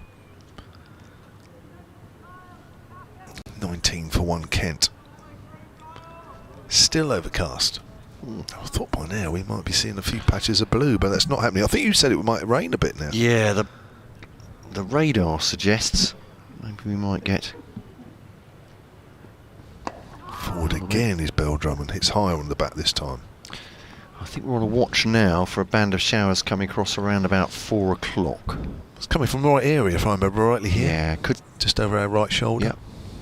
Could miss us. Showers are unpredictable, the weather forecasters will tell us. So I can't tell you, obviously, as I have no expertise whatsoever anyway. So just watch out for the grounds people. Where are the covers here? I always forget. There's covers on the right hand side there. Right, so if you see them around. So either side, yeah. The back far end. What are they called? Yeah. If you see them there, then you know. That's a little straighter. Work to square leg. James Fuller just falls over that one. The score remains on 19 for 1. So it looks like from the rain radar that around about 4 o'clock we should have a little bit of a watch. It's 4:15, 4:30. Oh yeah. We may well get a shower. But equally, here's a disclaimer, they could miss us entirely. Nobody's going to hold you to it. I mean, nobody's going to say, Matt Cole told us, so we're going to sue him. We hope not. We hope it doesn't rain. But you never know. Here's Abbott. Pushed out into the covers once more by Bell-Drummond. So yeah, I really have bigged up Jordan Cox there, haven't I? We've put a decent case for him being an England tourist, in that we know he can bat very well. He can keep wicket. He's a superb fielder, and he can open if you need to. Yeah. Apart from that, what has Jordan Cox ever done for England? I think, just chatting to various people, I think there was always... or a lot of people felt that it was only a matter of time before Dan Lawrence was replaced by Jordan Cox. Whether one's opening the batting or not. Again, he's forward. Again, he's asking a lot of questions, but Bell-Drummond's been equal to it. Maiden over for Kyle Abbott. 5 overs, 1 maiden, none for 12-19 for 1. I think just talking to a lot of people that have seen him this year, and we saw it firsthand against Hampshire a couple of games ago, that just the way he played, you just think, wow, this guy's seriously good player. There would be some irony, wouldn't there, if in that Dan Lawrence being dropped for Jordan Cox, considering Dan Lawrence obviously is headed to Surrey over the close season. Jordan Cox is headed to Essex. Don't know. I'll leave you to fill in the blanks there. 19 for 1. Compton has 11. Bell-Drummond on 3. So round the wicket comes Mo Abbas to the left-handed Ben Compton. Just work it off his thigh pad. They come through for a single there. The loss of Tawanda Mieye so far. Certainly a judge to have glanced it to Ben Brown on the leg side for 5. 17 for 1. And needs to have moved on just 3 runs. But more importantly, I suppose, taking shine off this Kookaburra ball. I saw actually an email from Ralph from France a few minutes ago about Matt Parkinson bowling very slowly. Averaging 42 miles an hour. What do you think of that? Says Ralph. That's slow. It is, yeah. As Abbas to Bell-Drummond into the offside, and there's no run. as a Hampshire fan here, feel for Parkinson. What do you think of his bowling speeds? Seem very slow, averaging 42 miles per hour. Kevin James helpfully says, yes, it is slow. Let's move on. It's well, what I would say is he is atypical of modern spin bowlers, isn't he? He gives the ball a lot of air. That is Matt Parkinson's thing. So you could argue. I mean, I think England test teams have identified they won't have bowlers that bowl too slowly these days. Spin bowlers, even in Test cricket. Abbas over the wicket to Bell-Drummond, getting forward there up to mid on no run. So is Matt Parkinson in a throwback? Is he behind the times? I say it just makes him a different kind of bowler, but what do you say? Well, you bowl what's effective, don't you, really? Yeah. But listen, he's played for England, and I've never bowled leg spin in my life. I'm probably not that qualified. There are several factors at play. One is that a certain speed, if a wicket is to turn, a certain speed is the ideal speed. That's Abbas to Bell-Drummond. That's a lovely shot. He's nudged that past the man at a narrow mid-on this time, and they'll come back for 3. He's running towards the danger end and was committed to the 3rd run. Good relay throw, actually. So that, helped on by James Fuller. Had a shy at the striker's end, but Compton was always going to be safe. So 3 runs, 23 for 1. Hold that thought. I was going to say park that thought. No pun intended on that, Parkinson.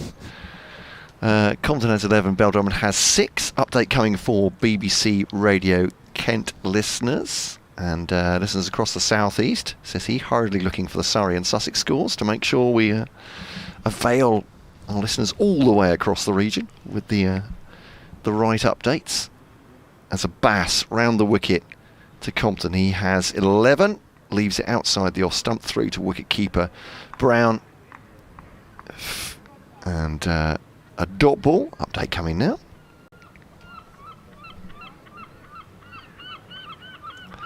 It's been a struggle for Kent today, no doubt about that. They are 23 for 1 in reply to Hampshire's mammoth 403 all out. They've already lost Tawanda Mayeye for just 5, glancing the ball, or judged to have glanced the ball to the wicket-keeper Ben Brown down the leg side for just 5. Hampshire early on, a huge effort in the first session of the day as this next ball is defended by Compton. They scored 190 in 45 and a half overs, which have been good for their top order batters. It was their lower order batters that did it. Tom Prest, 102, his 3rd century of the season. Brad Wheal, batting at number 10, got 61, a career high for him. All 3, the last 3 wickets brought up at least a 50 partnerships. The final one, the 10th wicket partnership, frustrating 71 runs. Kent have been here before, and this is a game they really need to win to have any chance of retaining their status in County Championship Division 1 next season, and they'll need to win the next 2 again. Hampshire bossing it today with Kent 23 for 1 in reply to their 403 all out. Elsewhere for our side, Surrey 169 for 3, trailing by 148 runs in the first innings against a Somerset who made 317 in their first innings. Good day for Sussex, 316 for 5 now, leading by 130 runs against Glamorgan in the first innings at Hove. That'll be 4 runs for Danny Bell-Drummond, at least something for the Kent fans to applaud here as they go on to 27 for 1. Commentary of all 3 of those games available via the BBC Sport website and app. So 4, just opening the face there, Daniel Bell-Drummond through backward point and gets himself a boundary. And Abbott go back to his mark. That was a big breath in by Abbott. You see the shoulders go down afterwards. That's well played. Not Nicely sure if it was timed. a sigh or just a, yeah. A bit of extra bounce actually, but Bell-Drummond just used that to his own effect. Here's Abbott then. Bell-Drummond's forward, thick inside edge. Or inside half of the bat as it goes out on the leg side. Yeah, so just going back to Parkinson, as I say, my disclaimer is I don't know the guy, I don't study his bowling that hard. But what we saw yesterday was, and he does generally give it a lot of air, as you say. You see him week in and week out. I don't. But I think he gave it quite a bit of air at the utility bowl early on in the season as well. But yesterday it worked, didn't it? It was turning. And some wickets will turn no matter what pace you bowl it. Ideally, if it's turning no matter what, you tend to bowl a little quicker to stop the batters come down the wicket. Turned away on the leg side. Good diving stop, Fuller. Oh, that's good. If the wicket's only turning for a certain pace, he certainly found that the right pace yesterday, even if it was slow. Fine. Today, it didn't seem to give him as much help, but he still bowled it at a fairly slow pace. I think the only thing maybe you could say was just bowl the odd one a bit quicker. He seemed to bowl the same pace. Yeah, just seemed to bowl the same pace the whole time. There may have been a subtle variation. If it was very subtle because it wasn't that noticeable. Edge, go! Joyce dropped at third slip. Oh, that's another one put down behind the stumps. That's Tom Prest. Juggled it as well. Looked like he might have just snaffled it at the third attempt, but it still bobbled out of the hand. And Hampshire, who recently looked as though some of their catching woes behind the stumps had been put to bed, I'm afraid, just shows that there's still work to do. They have dropped a fair few number of chances this season in that area, and there's another one that's gone down. He's gone to his right, hasn't he? And then, as you say, one hand the second time and the third time as it hit the ground. Abbott bowls. Oh, he's hitting on the pad and he's gone LBW. He might be caught at silly mid-off. It could be one or the other. Might have to wait for confirmation here because he looked like he was on the move there, Bell-Drummond. But either way, that is his 400th wicket, Kyle Abbott for Hampshire. His teammates surround him, congratulate him. And Bell-Drummond goes, having seemingly got away with a life. But the very next ball, he's walking back. He goes for 10, 27 for 2. Yeah, just waiting for confirmation from the umpires. It didn't look like Middleton made very much of it, if that makes any sense. He just sort of dropped the ball after he caught it. No, it is a catch though for Middleton. There we go, and that'll come from the centre, from the middle, won't it? From the umpires to the scorers. So Fletcher Middleton does take that catch. Daniel Bell-Drummond did look anxiously for a moment out towards the man at short on the offside, and Fletcher Middleton takes the catch. There we are. Didn't make much of it. Just very excited for Kyle Abbott there, I think, and perhaps, as you say, because that's his 400th wicket. They went to celebrate with the bowler immediately. 27 for 2, Kent, in problems here. I mean, Hampshire were similarly, weren't they? 32 for 2 yesterday. So Kent trying to see the shine off the new ball here, the Kookaburra ball, and hoping things will get easier later on. But Hampshire, of course, their last 3 wickets, the tail wagging very hard indeed. With that 190 they scored this morning in the morning session, but it's absolutely advantage Hampshire here, isn't it? They're on top. Yeah, and it's the new ball. You know, if they are to have any intentions of winning this game, of course they've got every intention of winning this game, but the job will be made easy by getting some early inroads while this ball is doing a little bit.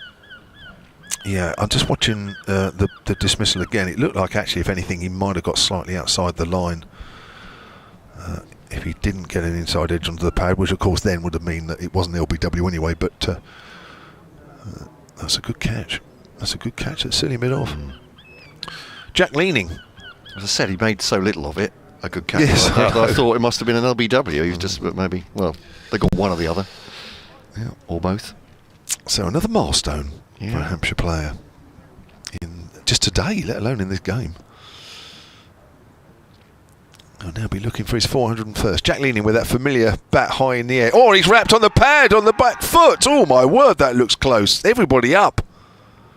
All getting a bit excited now out there. I need to watch that again. He was stuck on the crease. It kept a bit low.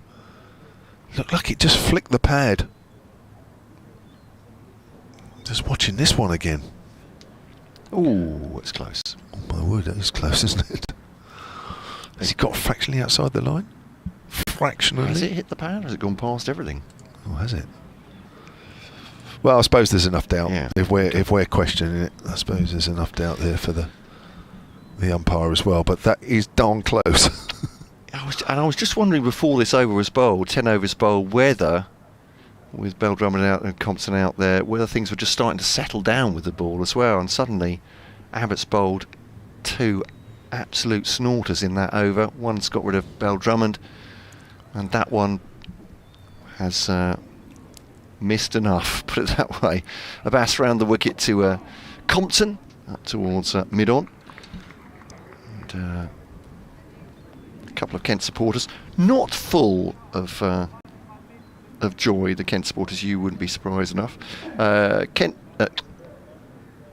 I'm just about to read the email address. It is kentcricket@gmail.com, but it's Keith, Norwich Spitfire, in touch. Saying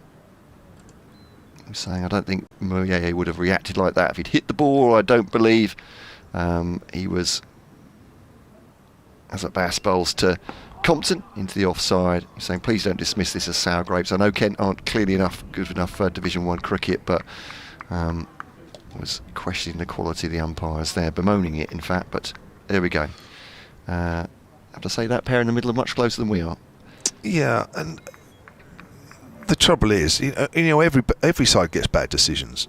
I sometimes feel like when you're near the bottom or at the bottom, you get more than others. But believe me, everybody gets them.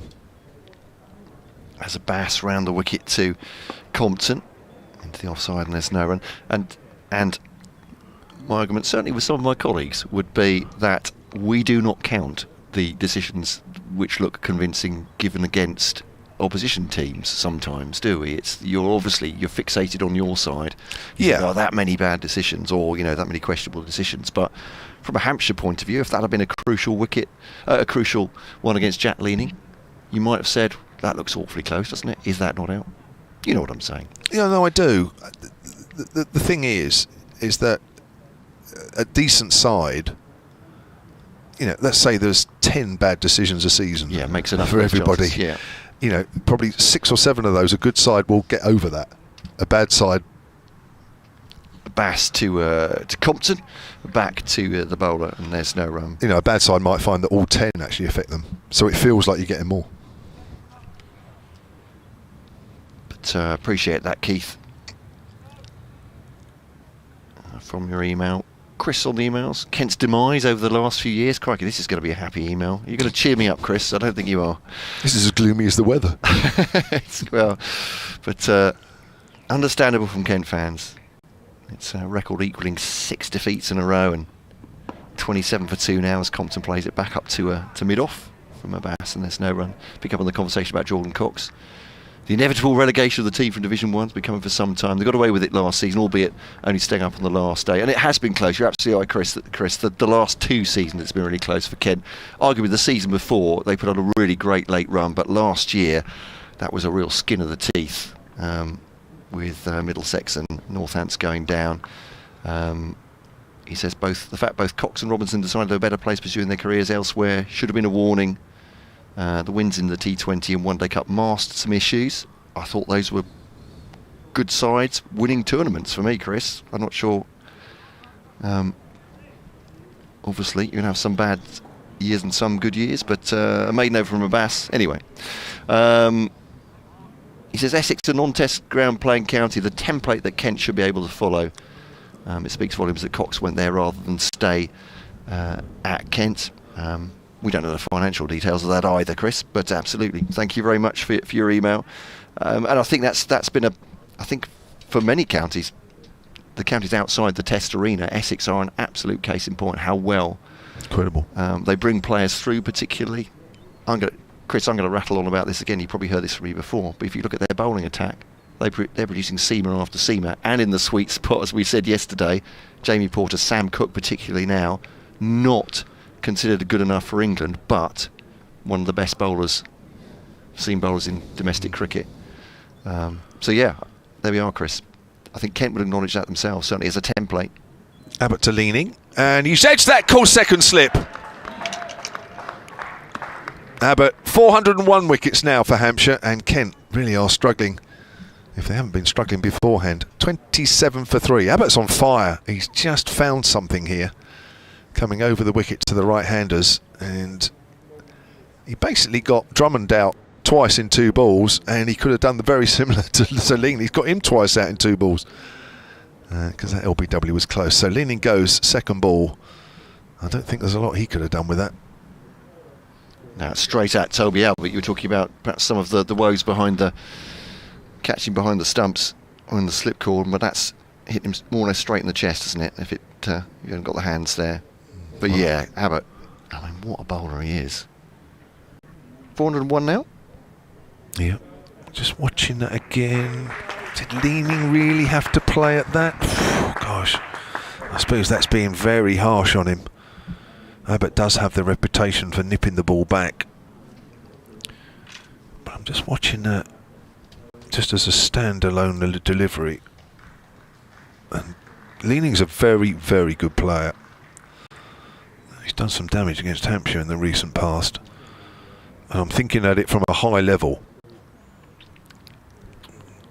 Could he have left that? Well, here's another top-class player, Joe Denley. He's going to need to be top-class at the moment. Yeah, I'm watching it again. But maybe I'm being a bit harsh, but maybe there is something there. Wow, 27 for 3. And Kent in real trouble, 403. But this is not something Kent supporters haven't seen before. And in some ways, as I think Chris was saying, maybe it would have been a kindness to Kent if they had gone down last year, because this, certainly their supporters, this season has been wretched from a 4-day perspective. Here's Abbott to Denley. Denley pushes that up to mid-on. Denley's back in the side. I think not too soon, I should think. From a Kent point of view, they just need somebody out there, don't they, just to repel this Hampshire attack at this moment, which is rampant. Yeah, good to see Denley back, whatever happens. Last game, Essex at home, many months ago, that feels like, before the knee injury. No part in the T20 blast this summer. But again, runs away from us. Bowls to Denley's wrapped on the pad. That looks close. He's gone. Stuck on the crease. Nip backer from Kyle Abbott. And Denley lost 2 balls. Unbelievable here. Yeah, and Abbott running through Kent now. As you say, 3 for none. Denley has gone in the 13th, and Kent are all at sea here, 27 for 4. Ben Compton just crouching at the non-striker's end, just looking around him at the Hampshire fielders clustered together, wondering how many parties he's going to get through. 27 for 1, 27 for 4. Yep. 16 without loss. And this is a horrible period for the home side.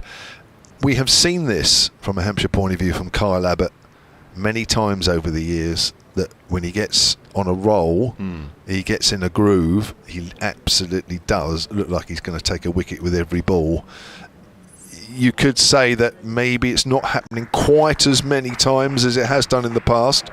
You know, the guy's 37 years of age now, but for me this year, he's run in consistently. He's running about as well as I've seen him for quite a while. And he did tell me, he said he spent a lot of time during the winter fitness-wise. He certainly came back a lot leaner. And him, like a lot of seamers, and I include Abbas in this, struggled a little bit early on in the season with the Kookaburra balls, the flat wickets and what have you. But Abbott in the last 7 or 8 games, for me, he's been as good as at any time he has been with Hampshire. This is a glorious spell. 2 wickets and 3 balls here. And 3 for none. This is a horrible position to be in as a batter. Yeah, I can imagine. You've got to quickly get your pads on. You're sort of scouting about in the changing rooms and thinking, I don't really need to be going at this quickly. I haven't had time to prepare. So Everson's got a big job on his hand here. And he wouldn't rule out another wicket here very quickly. Gloomy conditions. Abbott on top form. Comes in now. And bowls to Everson. Everson's playing a missing. Outside the off stump. Oh, wow. That is, yeah, 3 in 5 balls, isn't it, for Abbott? So penultimate delivery of the 11th over 1st and 3rd of the 13th. Wow. He's taken 3 and 5. And 3 wickets and 5 balls. Yeah. Wow. maiden in between as well. It's going to be a double wicket maiden the way things are going here. 2 balls left of this over. 4 slips wait. Short leg in. Abbott again to Everson, and Everson's got a nice drive in through extra cover. Just stroked it through. It won't go all the way for 4, or shouldn't do. Not far away. Dawson picks it up a couple of yards inside the rope. Nice looking shot there from Everson. He's off the mark. And Kent are off 27. Well, they've lost 3 wickets. 29 for 4.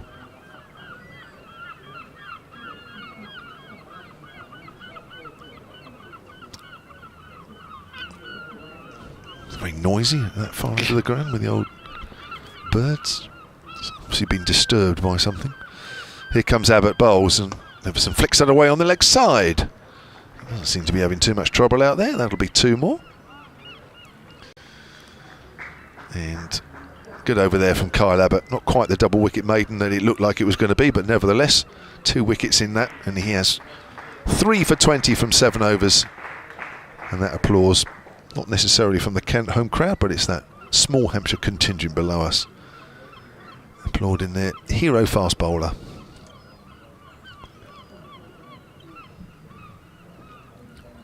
Well, it's got gloomier, not just the situation for Kent, but the atmospheric conditions. It's got a lot darker in the last couple of minutes. We're back to where we were yesterday when we faced this sort of situation for quite a lot of the day.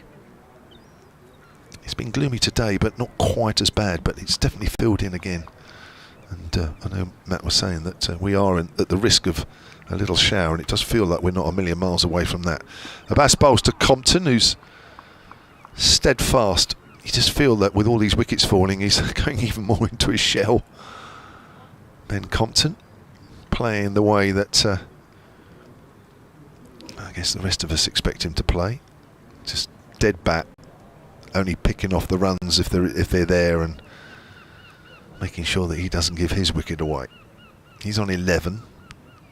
38 balls he's faced. We're in the 14th over here.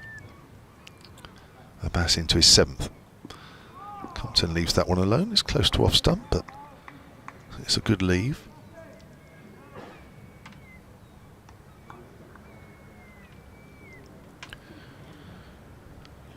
Looks like Paul Pollard, the umpire, is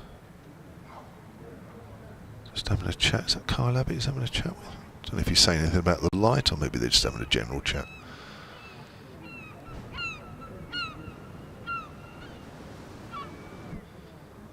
Compton's just taking his time, getting ready for the next delivery. In comes Abbas again. Bowls. Compton leaves alone. He's coming over the wicket this time. Mo Abbas just trying something a little different. And now umpire Paul Pollard saying, get off the wicket. You're running down the wicket. Prodding it down with his foot mark. That's a long way down as well. If Abbas is going down the wicket, that's at least 2-3 paces down the wicket.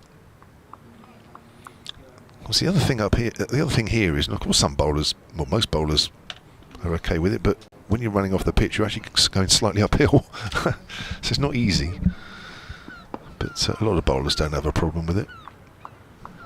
Paul Pollard, what's he saying there to Abbas? Probably saying it's better. Not sure he says it. I'm not sure he's totally happy with it, but Abbas is going to have to be careful here. 31 for 4. Oh, Kent, the worst possible start. Long way back from here now. Abbas switched into round the wicket to Compton, who's forward. Very dead bat stuff here from Compton.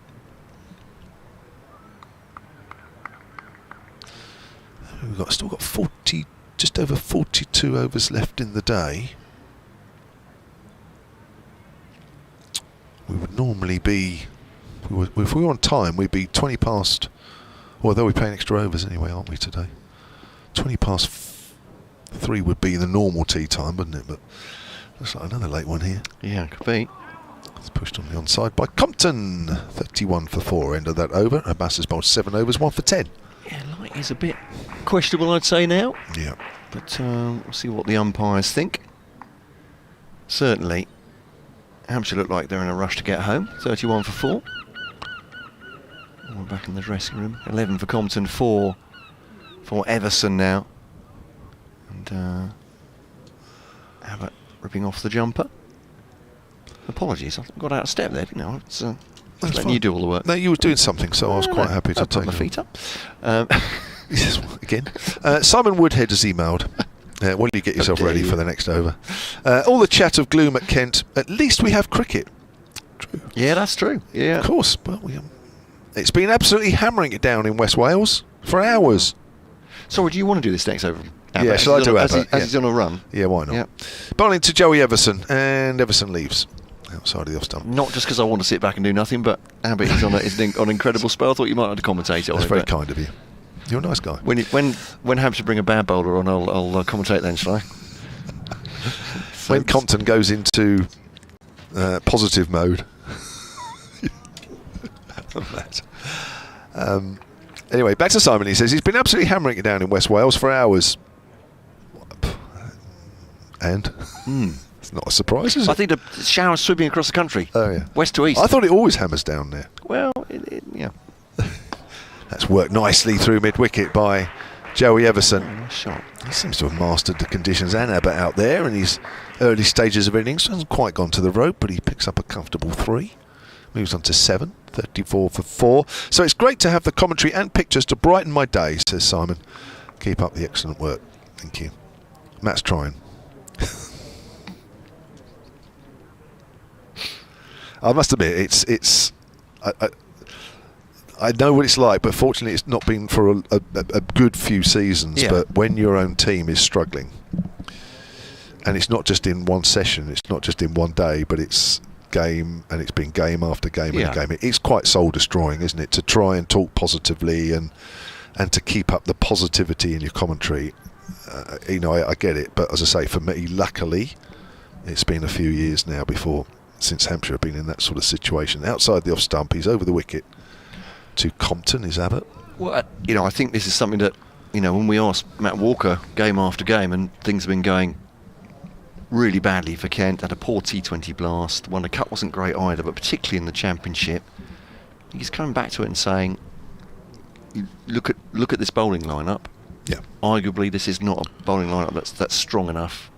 This attack for County Championship Division 1, and if you can't take 20 wickets, if you can't keep tether sides in the first innings, you're not going to win many games of cricket. No. Here's Abbott. That's wide.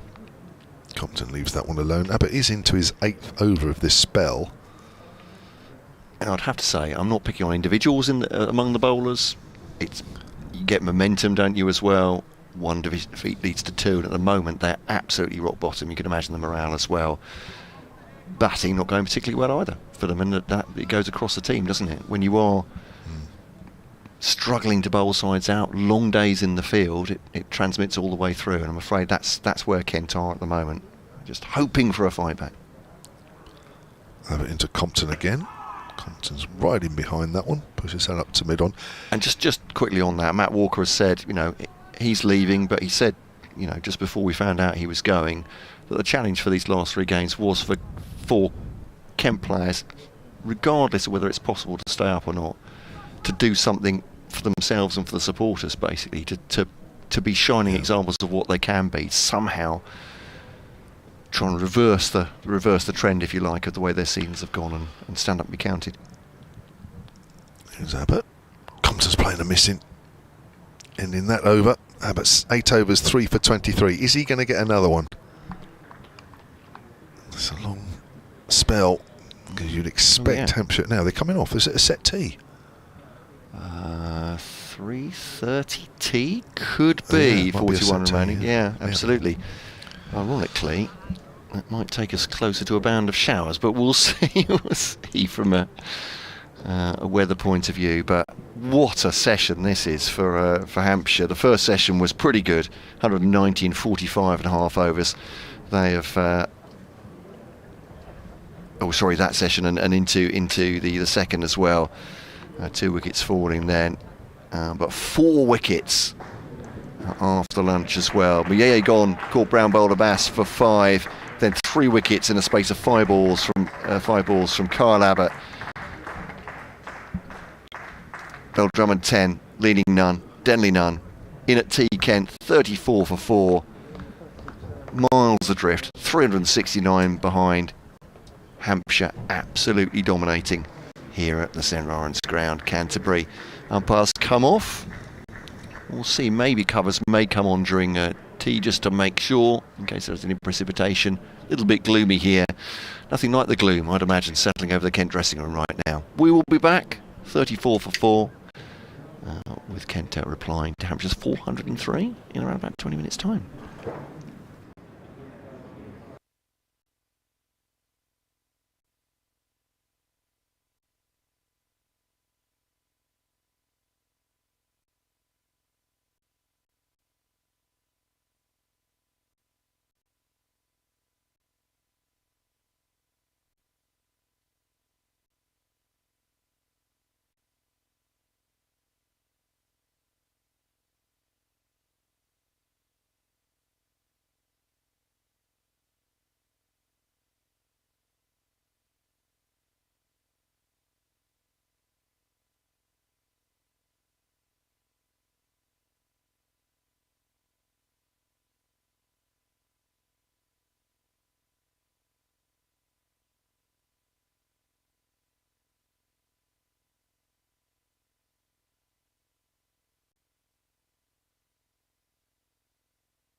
And we're back. It is Session 3, Day 2, Kent against Hampshire at the Spitfire Ground, St Lawrence. Kent 34 for 4. Hampshire bowled up a storm in the second session of the day. Kyle Abbott had 3 for 23. Took 3 in 5 balls to get rid of Bell-Drummond, Leaning and Denley. Mayeye went to the bowling of Abbas for 5. And after Hampshire had extended and extended and extended their first innings to finally finish on 403. Scoring 190 in 45 overs today. Brad Wheal 61, Tom Prest 102, third century of the season for him. Brad Wheal himself is going to come on now and bowl to Joey Everson. Drives that rather inside part of the bat, but drives it up to mid-on. And there's no run, 34 for 4. And Kevin James was very kind. He went and got me some chocolate at during the break. Trying to calm you down. It's just a bit sad. But notwithstanding, obviously Kent having a really hard time out here. It's been Kyle Abbott has bowled extraordinarily well once again. Tom Prest, it was great to watch him bat. That's a good shot from Joey Everson, actually. Picked up off his toes and bouncing through square leg for 4 runs. Lovely shot. He's looked all right out there, hasn't he? The short time he's been out there.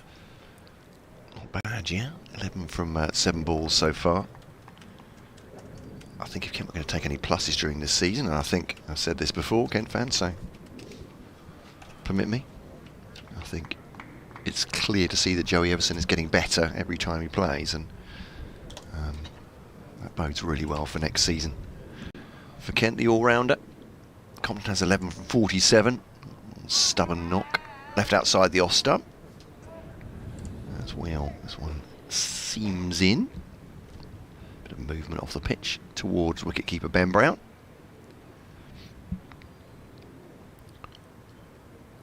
Well, I mentioned earlier, Brad Wheal played in 2 of those 3 one-day internationals that Scotland recently played up in Edinburgh against Australia. They were, well, as you'd expect, a little bit unplayed. 0 for 39 in his first one.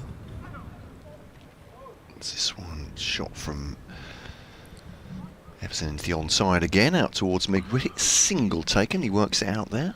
39 for 4, Kent. 0 for 39 in the first one, where Scotland were beaten by 7 wickets with 62 balls remaining. I think that was the one that Travis Head went berserk. 18 out of 25 balls. Wheal bowled 2 overs, 0 for 39 in that game. That would have been fun, bowling at Travis Head. He opened the bowling as well. Head opened the batting. Brad Wheal bowling to Compton. 3 slips in behind him. Just tucks this into the onside. He's sent back. Goes for a run. Fletcher Middleton picking it up at square leg. And Joey Everson, you can hear a hard no from Joey Everson sending it back from the non-striker's end. He does regain his ground. Fortunately. Second game where Australia won by 70 runs. Scotland bowled out for 126. Came on first change, 4 overs, none for 51. That's Wheal to Compton. Tucks in the onside again. Finds Fletcher Middleton. All the way on the ground. No thought of taking a run this time. Just watched it into his hands. End of the over. 39 for 4. Everson 12, Compton 11. Kent 364 behind. From a Hampshire point of view, I know it's early. And see this. Ball will get softer, but they might be thinking they might have batted big enough to just bat once in this game. Double change it is. Liam Dawson, first spin coming on from the pavilion end. It's interesting, just after tea, rather than, I mean, Abbott bowled a long spell, didn't he, before tea, and Abbas as well. I wonder if they might just have given them 2 or 3 overs afterwards, but double change immediately after the break. Yeah, interesting, isn't it? Now, for me, Hampshire will, of course, have ambitions of winning this game not just by the end of day 4, but maybe a bit quicker than that. And if that's to happen, for me, this wicket has to be turning still. Yeah, well, that's what I was saying. If they are just going to bat the once, it's going to take a lot for the seamers to bowl. It is, bowl them out twice, you would think. Yeah. So if Dawson can find some turn, then the pressure remains on, rather than having respites between the two main seamers. Forward is Everson, gets a good stride in there. Dawson's first delivery. As you were saying, really, it didn't seem to turn quite so much for Matt Parkinson today as it did yesterday. Dawson in, bowls, and a thick outside edge. The ball runs down towards third. They'll get a single. Suggested the ball just straightened a fraction. Everson moves on to 13, 40 for 4. It does look as though it's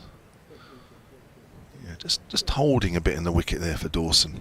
It's good news. Right on top of his game, as I've said many times. Second highest wicket taker in Division 1 coming into this game, Liam Dawson with 42. As Dave Allen, Hampshire's orney archivist, emailed yesterday, on course for the double these days, which is 500 runs, 50 wickets. 1,000 runs, 50 wickets. He's on course for both. On the back foot there, Compton plays that into the ground. Dawson's 42 wickets have come at 24 apiece, which is a very, very good average for a spinner.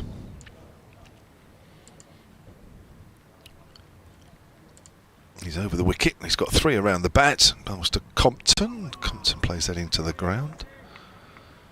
You might find Dawson will bowl just that little bit quicker. He tends to, certainly, if you match him up to Matt Parkinson, there will certainly be a noticeable difference. But again, he's finding a pace where he can still turn it, but he's also got a bit of bowler's footmarks to bowl into for the left-hander. Compton again is onto the back foot, plays that into the ground. There's not a lot of bounce there, so Compton confident about playing off the back foot and getting on top of the bounce.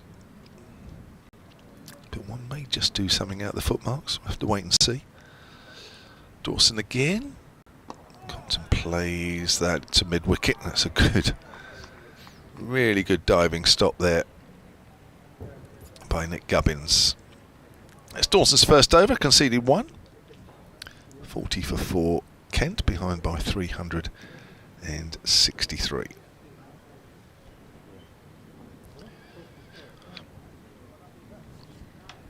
We've got 39 overs to do today if the light holds and the weather holds. So this will be a long session, very long session indeed. If the rain stays off, but again, from a Hampshire point of view, let's see how far they can push this game on in terms of wickets taken. What they might be looking at tomorrow morning. Wheal, it's down the leg side as he bowls to Everson, who's on 13. 40 for 4, Kent. Just looking at this rain, it looks like I'm going to have to get the car back to the hotel. It's about a 25-minute walk. I'm with the team actually here. Yeah. And I think all the team walked in today.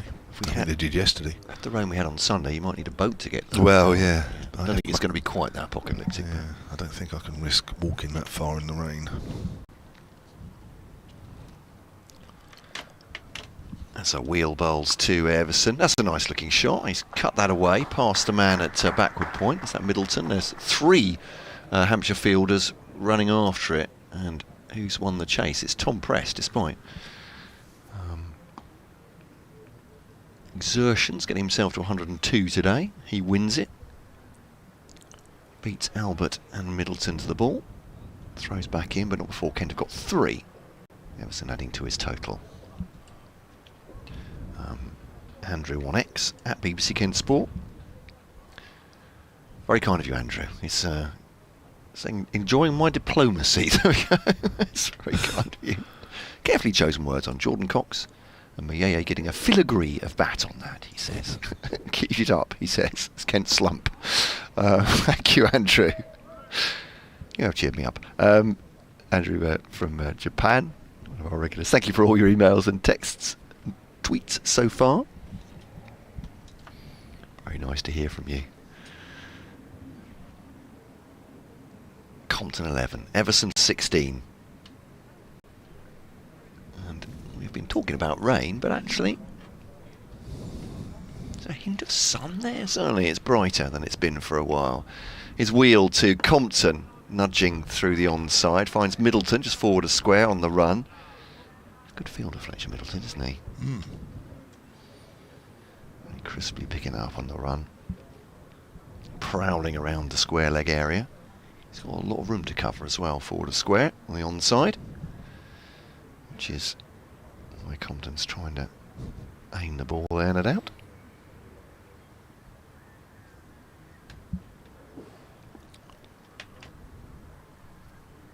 His Wheal over the... I might have kept a little bit low on Compton. He's jabbed the bat down on it though, into the offside. There's no run. Oh, is he getting a warning here from running down the wicket? I'm not sure it's an official one, but umpire Pollard is having a look at the footmarks. You'd have to say that is back of a length and down the centre.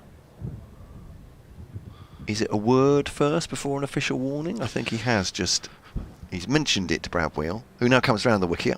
Is that a coincidence? I don't know, but you're just look at the footmarks and updating BBC Radio Kent listeners very shortly. And there we are. He's found a gap this time, Ben Compton on the onside. That's nicely done. Not much backlift, just a push through mid-wicket. Bisecting the field there between mid-on and Fletcher Middleton coming round from square leg. Gets himself a 2.45 for 4.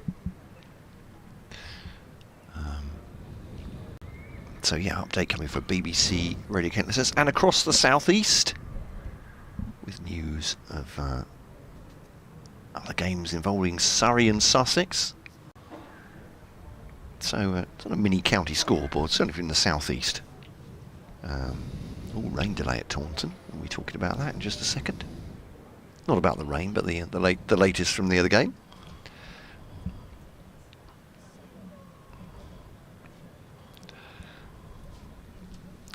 And it's gone from bad to worse for Kent, I'm afraid. Here they're 45 for 4 now in their first innings. That after Hampshire racked up a mighty 403 all out. They were 213 for 7 when they started the visitors today.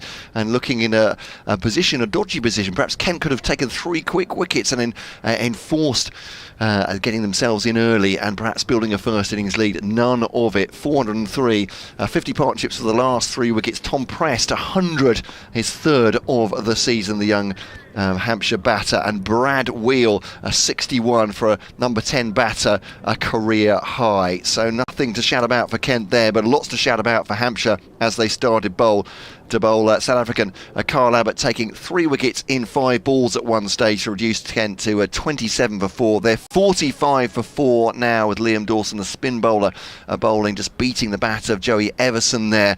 So 45 for 4, still 358 in arrears in their first innings. A bad day at the office for Kent. Elsewhere, Surrey struggling to get on the field against Somerset. They're 169 for 3, 148 runs behind on first innings, but match delayed by rain at Taunton against Somerset.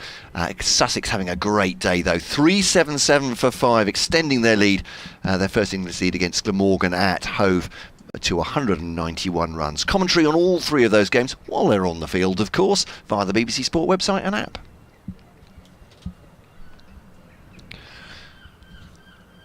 And it's Dawson. Shall I complete this over and then I'll hand over to you from the far end. But Dawson round the wicket, defended by Everson on 16.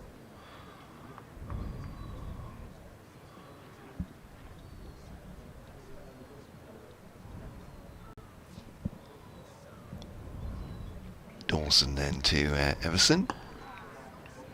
Back of the bowler. End of the over, and there is no run. Maiden for Liam Dawson.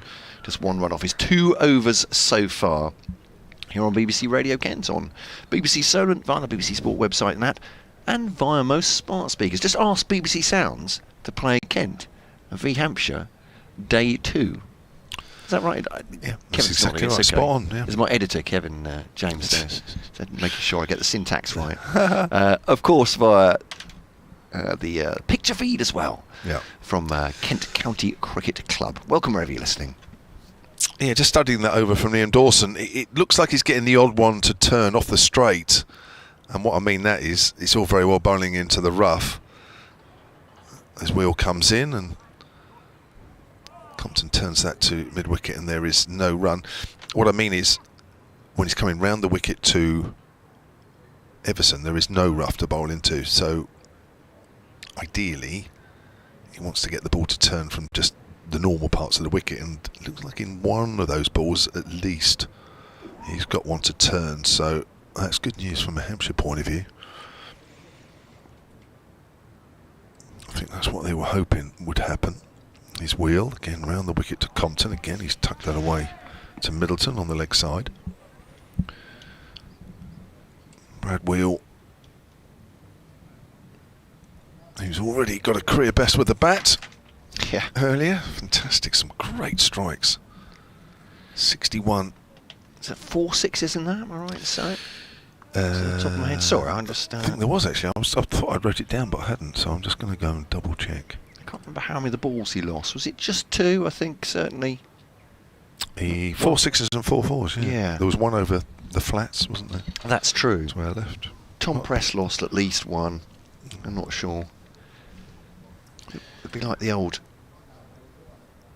fighter planes when they'd stick, you stick a cricket ball on your a picture of a cricket ball on your bag to denote one ball hit out of the ground, 2 of them. I don't know where I'm going with that. Some great strikes. Compton again gets a length ball, which he prods back to the bowler. Looks like Brad Wheal's getting too much joy out of this pitch at the moment. We just feel as though it's slowing down a little more. It was a heavy roller on between the innings, which does tend to deaden things down a little bit. It takes a little while, but now the ball is starting to get towards the 20th over and beyond. That's when you'll really notice the ball in your hand feel a lot softer as Wheal comes in and bowls, and Compton just prods that a little harder up to mid-on, prompting a few oohs and ahs there because the ball was in the air but absolutely nowhere near anybody, and it wasn't that high either. But Hampshire will, and still are, riding on this crest of a wave which started virtually from the first few overs this morning and has continued, completely dominated day 2, both with bat and ball. Here's Wheal again, cut away by Compton. That's going for 4. Diving James Fuller at backward a point. I thought actually he got that in the end, but he didn't. Nice shot, bit of width. Compton moves on to 17. He's pretty hard, Compton, isn't he? Nice. Lovely looking cut. He's not the prettiest, Ben Compton, but he's very effective. It's just prod, prod, prod. And then every now and then when the ball's a little loose, he's still very quick onto latching onto it. Wheal again. Here's the prod again. I've seen that a few times before the next shot. He's on 17 from 63 balls. Everson is 16 from 19. 49 for 4, Kent. Abbas was just down in front of the Frank Woolley stand having a chat with some spectators behind him. Oh, very good natured it looked like. It's passing the time of day between balls. Dawson then. So Kevin James, ladies and gentlemen, has said that the game entirely rests on the shoulders of the spin bowling all-rounder. Or is he a batting all-rounder now? He's a proper all-rounder, put it that way. He's just all-rounder. I think Santoki yesterday called him Dawson, get Sobers-like. Here we are, after around the wicket. Talking about speeds, as I think it was, was it Ralph was talking about speeds of bowlers? He's pretty quick to start with. That ball has a spinner. Fired in at the pads of Joey Everson on 16. It's a man at a shortish mid-on, a couple of strips away, mid-off rather, a couple of strips away from the one we're playing on. That's Nick Gubbins, just arms behind the back at the moment. 2 slips as well, behind wicketkeeper Ben Brown. Dawson now, his approach, bowls to Everson, into the offside. Is he getting any turn there though? Not every ball, and it's very few and far between. He did get one past the edge of the bat in the last over, Everson. But it's not every ball. Finding one quick to start. Oh, he's probing outside your stump. There's a quicker one as well. Everson goes for this one and has pulled that away, and that'll be 4. And as I said, it's quicker from Dawson, but almost as if he was waiting for the quick delivery. He's latched onto that as Joey Everson, not allowing the ball to spin away from him, has crashed it through mid-wicket. 4 runs. The 50 up for Kent. I'm not sure the applause was for the 50, but maybe for the shot from Joey Everson. 20 he has now. Well, Dawson, like Matt Parkinson, can't bowl it too short. That's first and foremost, no matter what spinner you are. There's a single taken by Everson into the onside this next ball. Compton on strike now for the final delivery of the over. Averaging just under 33. Joey Everson, not bad as a proper all-rounder himself. 17 wickets so far, but as with the rest of the Kent bowling attack, it's been fairly expensive at 38. Dawson over the wicket now. Now a little bit of flight. Defended by Compton on his off-stump end of the over. 54 for 4. Had a quick word with Nathan Gilchrist, Kent bowler, in the interval, hoping to be back for the Notts game. Back and fit's played a bit of second team cricket even, to try and get himself back in the swing after a spate of illness. Possible, as we saw Akeem Jordan as well. Looks like he's coming back from his side strain. Maybe Kent will have 2 more seam bowlers to play against Notts here next week. Brad Wheal from the Nackington Road end into Everson, down the leg side. Taken by Ben Brown. Into the 22nd over of this innings then. So Notts here.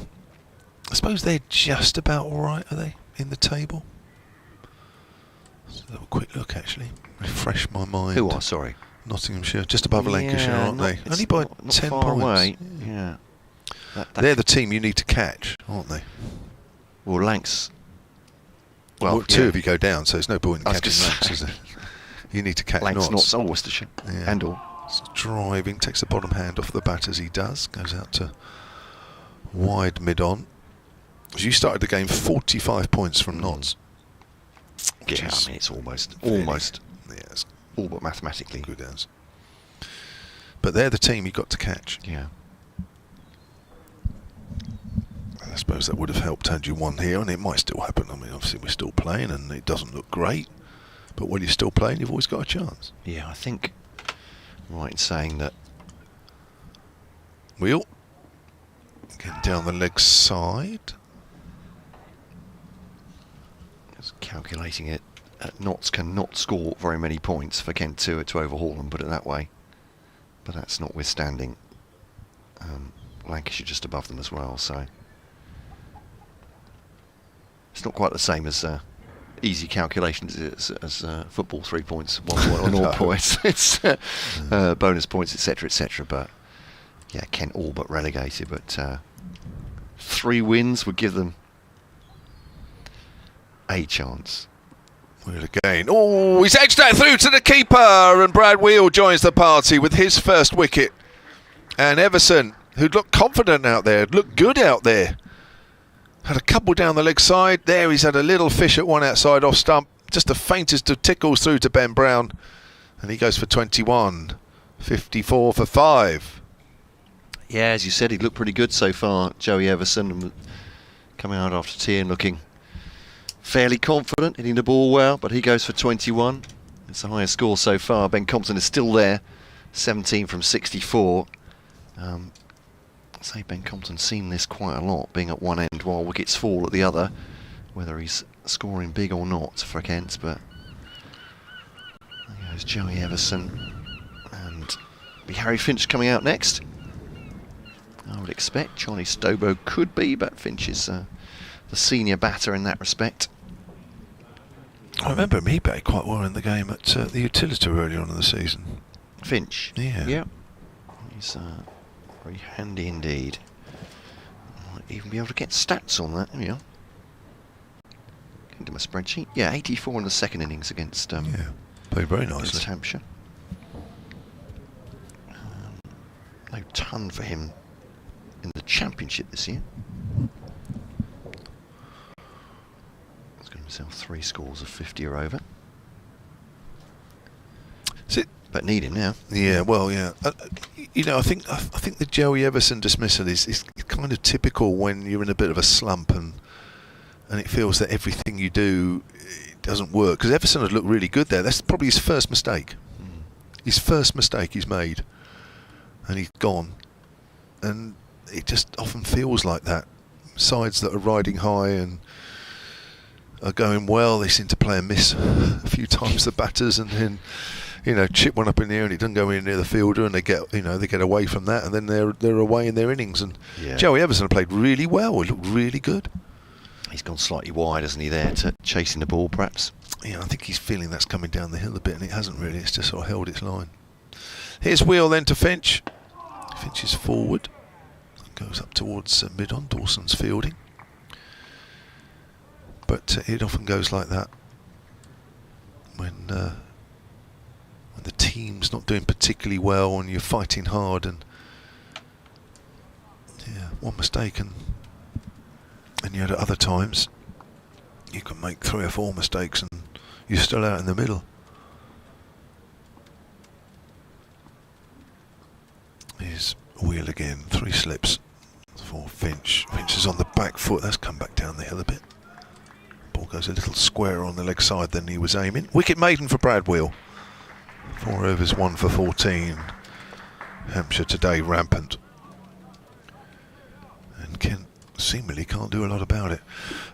To be honest, they paid the price today for not bowling Hampshire out yesterday. Yeah, yes.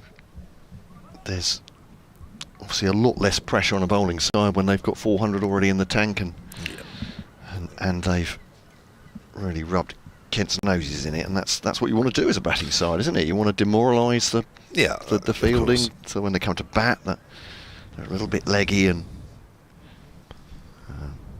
Compton, 17, has fielders all around him. Leg slip, orthodox slip, short leg. As Dawson comes over the wicket, gives that a little bit of air to Fletcher Middleton. Shows his fantastic reflexes, but he's knocked that off his forearm to the man at leg slip there. It just sort of bounced it to him. It's a skill if you can do it. 54 for 5. Took an excellent catch to get rid of Daniel Bell-Drummond. Short on the offside. Oh, it pops up. Is it bat and pad? Wasn't a very confident appeal. That's the one that's just spat a little out of the rough. Yes, you're right. Just a little. First one that's done it. I think Compton made one of those actions, and he's suddenly trying to get everything out of the way. Gloves, bat, anything dangerous. And obviously trying to get the ball off his stumps. Here's Dawson, flatter, off the pad. That's another one that's just misbehaved a bit out of the rough. It's 2 in 2 balls. Out to short leg. Yeah, bowler appealed last, which is telling, but it's looking awkward out there for Ben Compton. Dawson head just on one side. Perhaps he surveys Ben Compton, thinks about what he's going to do this next delivery. Again, sharpish. Quick run taken. This will be close. Finch gets in at the far end. Maybe not as close as I first thought.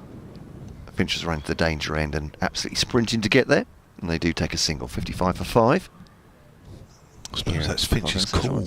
Just wondering if initially he thought he might have got it wrong. Yeah. Looked close at the end, but I think it was a good throw coming in, wasn't it? Straight to the wicketkeeper. Yeah. I think Finch had... He went early. Yeah, I've measured it just about right. Well, no, it was actually, overall, it was a good single. Yeah. Didn't look like that initially.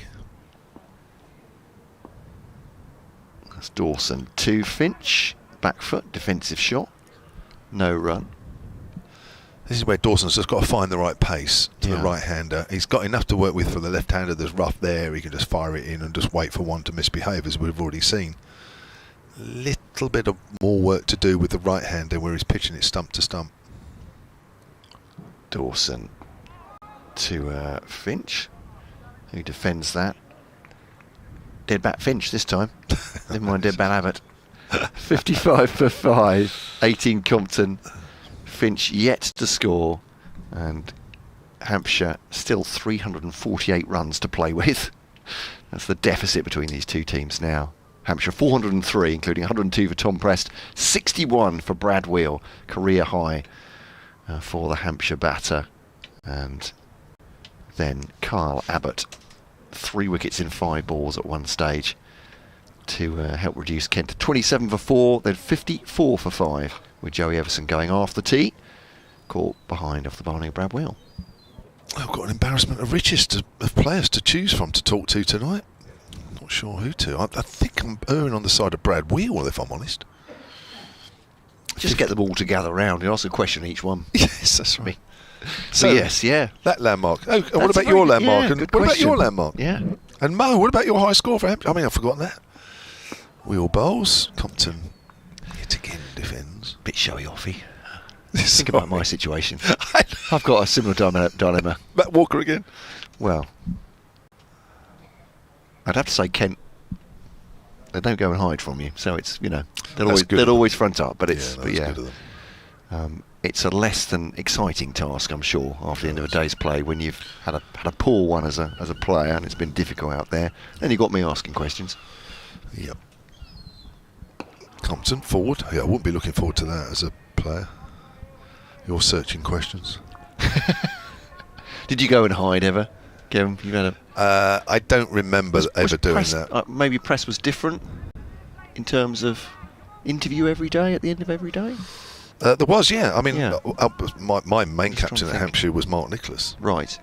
Who is obviously who actually quite enjoyed it, and almost pushed people out of the way to go and do it. You can understand that. Yes, great talker. To be fair, he was very good. And he didn't mind it at all. Here's Wheal again. Compton plays that into the gap on the leg side. Runs just the single, moves on to 1956 for 5. Kent. So I wasn't always the first one in line. Later, after I finished playing, one or two of the journos that were still around did say that they were, because obviously the easy part is when somebody's done something well and then you go and speak to them. That's the easy part of the job. The more difficult one is when, as you say, there's been a poor day and it can be difficult to talk to the same person, whether it's the coach or the captain. Lovely drive through the covers from Harry Finch. Won't go all the way up the hill. Fletcher Middleton running after that, and they're going to take 3. Quick between the wickets, these two. Thought at one stage that Middleton would keep it down to 2. 3 means that Finch is off the mark. 59 for 5. So every now and then they did actually speak to me when there was some poor days. I remember that, and I didn't mind. I mean, you have a poor day, you have a poor day. You just make sure the next day's not so poor. It happens. But I wasn't somebody they asked all the time. My performances didn't always warrant them talking to me all the time. Wheal around the wicket. Compton on the back foot, steers that through the covers. Chase for Fuller. He won't get there. Fuller on the backward point boundary. It is a short boundary down the hill. That ball won that contest. Compton moves on to 23. 63 for 5. Yeah, but I didn't mind it really.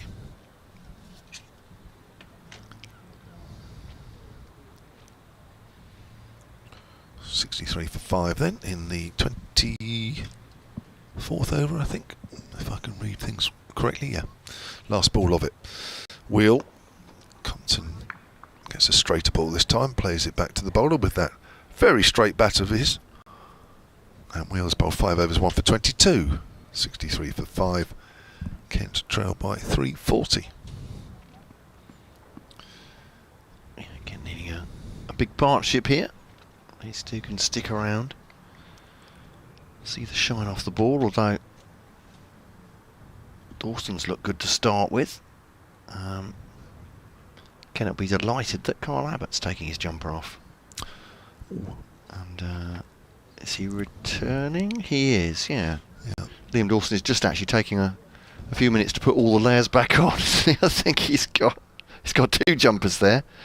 In your own time. He's got an overshirt. I'm not sure if that's a jumper. Then he's got a short sleeve jumper. Yeah, the jumper to put on there. He's got the cap. Kyle Abbott is patiently waiting. Maybe this was a decision that Liam Dawson maybe hadn't expected himself from the captain James Vince, but I think he's bowled pretty well. One for I'm just wondering if he might be trying the other end. Yeah, actually, because Brad Wheal has got the wicket, but isn't particularly threatening. But I think we're getting to that stage of this wicket and also the ball as well. I think it's just going to be hard work from here on in. As Abbott then bowls to Finch. Defends it up to mid-on. No run. 3 slips in. Short leg as well. Mitchell Middleton's in there. The man at point. Cover. Deep. Square or long leg rather. Is that everybody? Yeah, mid-on and mid-off. Liam Dawson just chatting to Kyle Abbott. Claps his hands. Encouraging him. Abbas is there at mid-on as well. Finch facing Abbott, storming in now. Oh, it's an edge! 2 bounces maybe to James Finch, who takes it really well, one-handed. But that's an absolute edge. It's gone low. I mean, there's no way it's carried, but definite edge. Low on the bat from Harry Finch there. Let's just get the ball to talk. Yeah, it was angled in, wasn't it? So a little bit of shape in the air, maybe. Just angling in. Yeah. Not sure he was in a great position to play that. Just came across it a bit. Very nearly didn't get away with it. Here's Abbott to Finch. Oh, it's gone through him. That's gone between bat and pad, I think. He's rather hung the bat out there. It's away from his pads. Again, there's no foot movement there at all, is there? And Abbott's done him. Has that kept a little bit low, or it's just gone through him? Awkward body position. Which is a replay on every ball here from Abbott. He's coming right across that with the bat. Yeah. He's not playing that straight at all. Throw to wicket keeper. Kyle Abbott. Another dot ball for him. Just turns back now to Finch. Does get back behind that. A slight walk forward. And there's no run. 63 for 5. Yeah, I don't know what he's expecting, Harry Finch, out there. But first and foremost, that bat's got to come through straight through the line. Just watching that last delivery where he did get a bat on. It's a little better, but it doesn't look as though the bat's coming from his first slip. Abbott to Finch. It's into the offside this time. Defended, no run.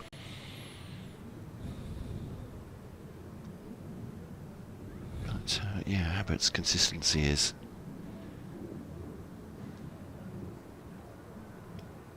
top class, isn't it? And then you get 1 or 2 and over, which are really going to test the batter too. A bit gloomy overhead once again. As Abbott turns last ball, the 25th over. Kent 63 for 5, 340 in arrears. Bowls to Finch now. That's better. That's right behind that with a straight bat up to mid-off to Liam Dawson, end of the over. It's a maiden for Kyle Abbott, 3 for 23. Keep an eye on Liam Dawson. Captain Kevin James says he should be on the other end. Well, it looks like Mo Abbas. Oh, Mo Abbas. Okay, so it's double change. Fair enough. When I was quizzical whether they give Abbott and Abbas perhaps just 3 overs each after tea to try and force, but give them a bit of a break instead. A bit of freshness. It's not exactly got away from Hampshire, that's for sure. They've got the wicket of Joey Everson through Brad Wheal on 21, and now they've got their opening pair back in tandem. Compton 23, Finch 3. The batters to go, Mayeye caught Brown, bowled Abbas for 5. Bell-Drummond caught Middleton, bowled Abbott for 10. Leaning caught Albert, bowled Abbott for none. Denley, LBW, Abbott none, and Everson. Court Brown, bowled Wheal 21. So just have a look at this. This is not great, unfortunately, for those of you on the picture feed but I'm just watching the last ball that Abbott bowled to Finch. Now, there's the ball halfway down the wicket. Look where his bat is. It's pointing out between keeper and first slip. Left alone by Compton. So you're asking the bat. I was going to say, if it's come down straight, it's the Well, it's coming down in an arc, isn't it? I mean, look, he's addressing that ball with his bat pointing more towards Vince than. And we shouldn't be right behind us a bit, but see, look where the bat is. Yeah, that's not coming from straight. It does in the end. Oh, was that carry to second slip? Maybe it's bounced short of Tom Prest. Juiced an edge there, did Abbas.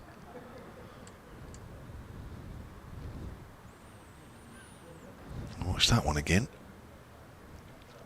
That's the thing with this low bounce wicket, that it's very difficult for the slips. Ooh, crikey, yeah. Did it carry? Not sure it carried. No, it's hard to tell. We can't see the third slip. But look how close they are. Yeah. It's because there's just not much bounce. Abbas, Compton off the back foot, steers that out towards deep cover. Fletcher Middleton is out there to pick it up. But you see what I mean about Finch's bat? It's quite an interesting one, isn't it? I was going to go for it. It's not where you start, it's where you finish, surely. Well, it is. We've seen players with all sorts of.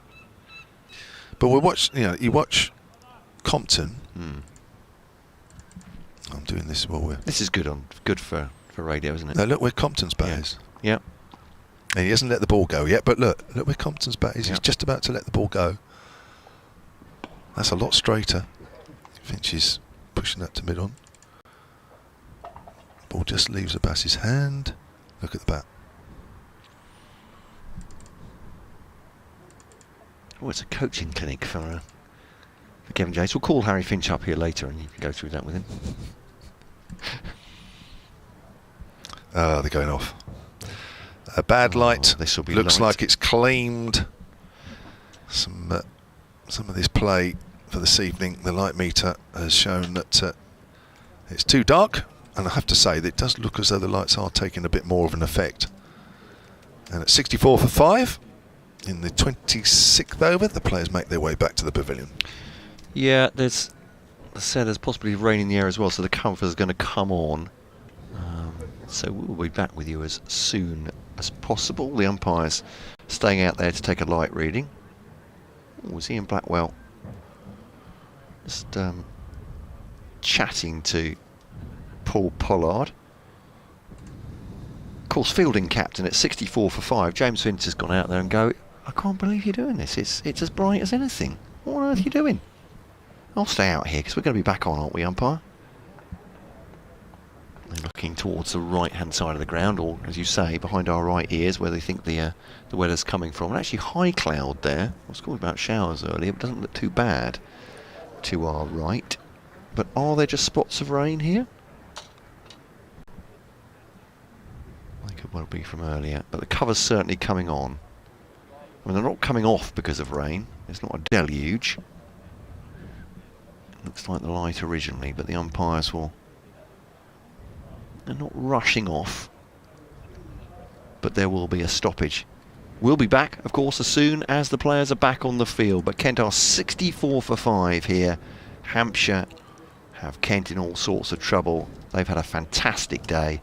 They've absolutely bossed the first two sessions of this day. 339 the deficit. Compton 24, Finch 3. Kyle Abbott the star with the ball, 3 for 23. Tom Prest the star with the bat, 102. From me, Matt Cole and Kevin James. We'll be back with you as soon as the players return.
Oh, I've taken my FX microphone down, haven't I? Oh, there we go.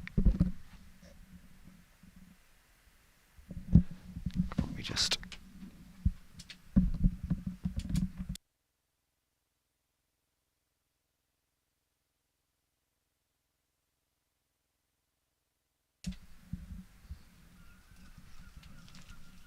Just quickly run this.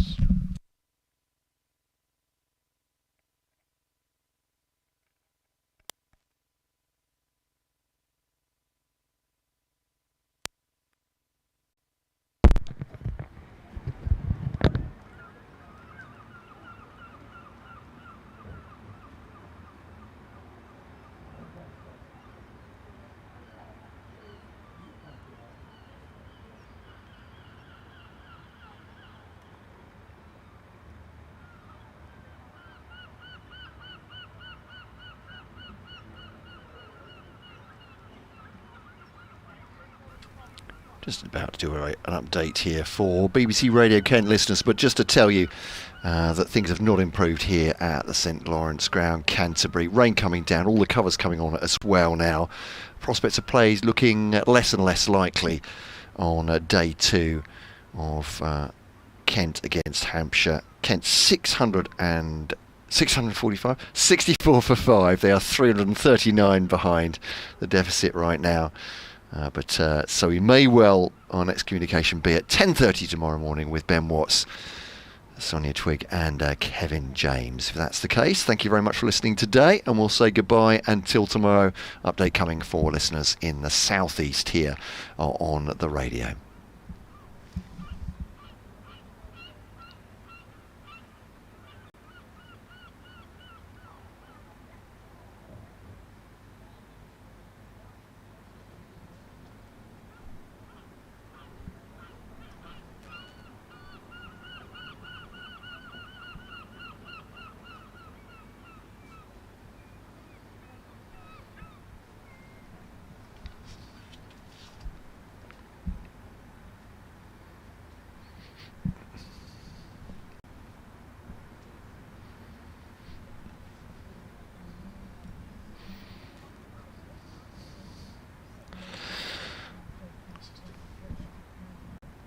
Off for rain at the moment here at Canterbury, and that's a blessed relief, I think, for the Kent supporters, beleaguered all the way through this season. Kent losing 6 in a row in the County Championship and under the cosh again against third place Hampshire in County Championship Division 1. Hampshire firstly adding to their overnight score of 213 for 7. Kent thought they might finish off that first innings quickly and get batting quickly. They did not. Hampshire racking up 403 eventually, 102 for Tom Prest, his third County Championship century of the season. Brad Wheal scoring 61, a career high for the number 10 batter. Then when Kent came to bat, Kyle Abbott destroyed their top order. The South African bowler taking 3 wickets in 5 balls at one stage, and Kent currently 64 for 5 in their first innings in a game they really desperately need to win if they're going to have any chance of escaping relegation from County Championship Division 1. 64 for 5 then they are at the moment, trailing by 339 runs. Looks unlikely we'll get any further play, but if we do, that'll be via the BBC Sport website and app, of course. Surrey, their second day against Somerset, already truncated by rain. It stumps there. Somerset 317 all out. Surrey in reply, the county champions, the reigning ones, 169 for 3. Great day though for Sussex. All ends up 407 for 5 they are in their first innings at stumps on day 2. Glamorgan bowled out for 186, so a big lead already for Sussex. So any further play in this game, Kent against Hampshire, it will be via the BBC Sport website and app, but looking like all 3 of our games probably finished for the day.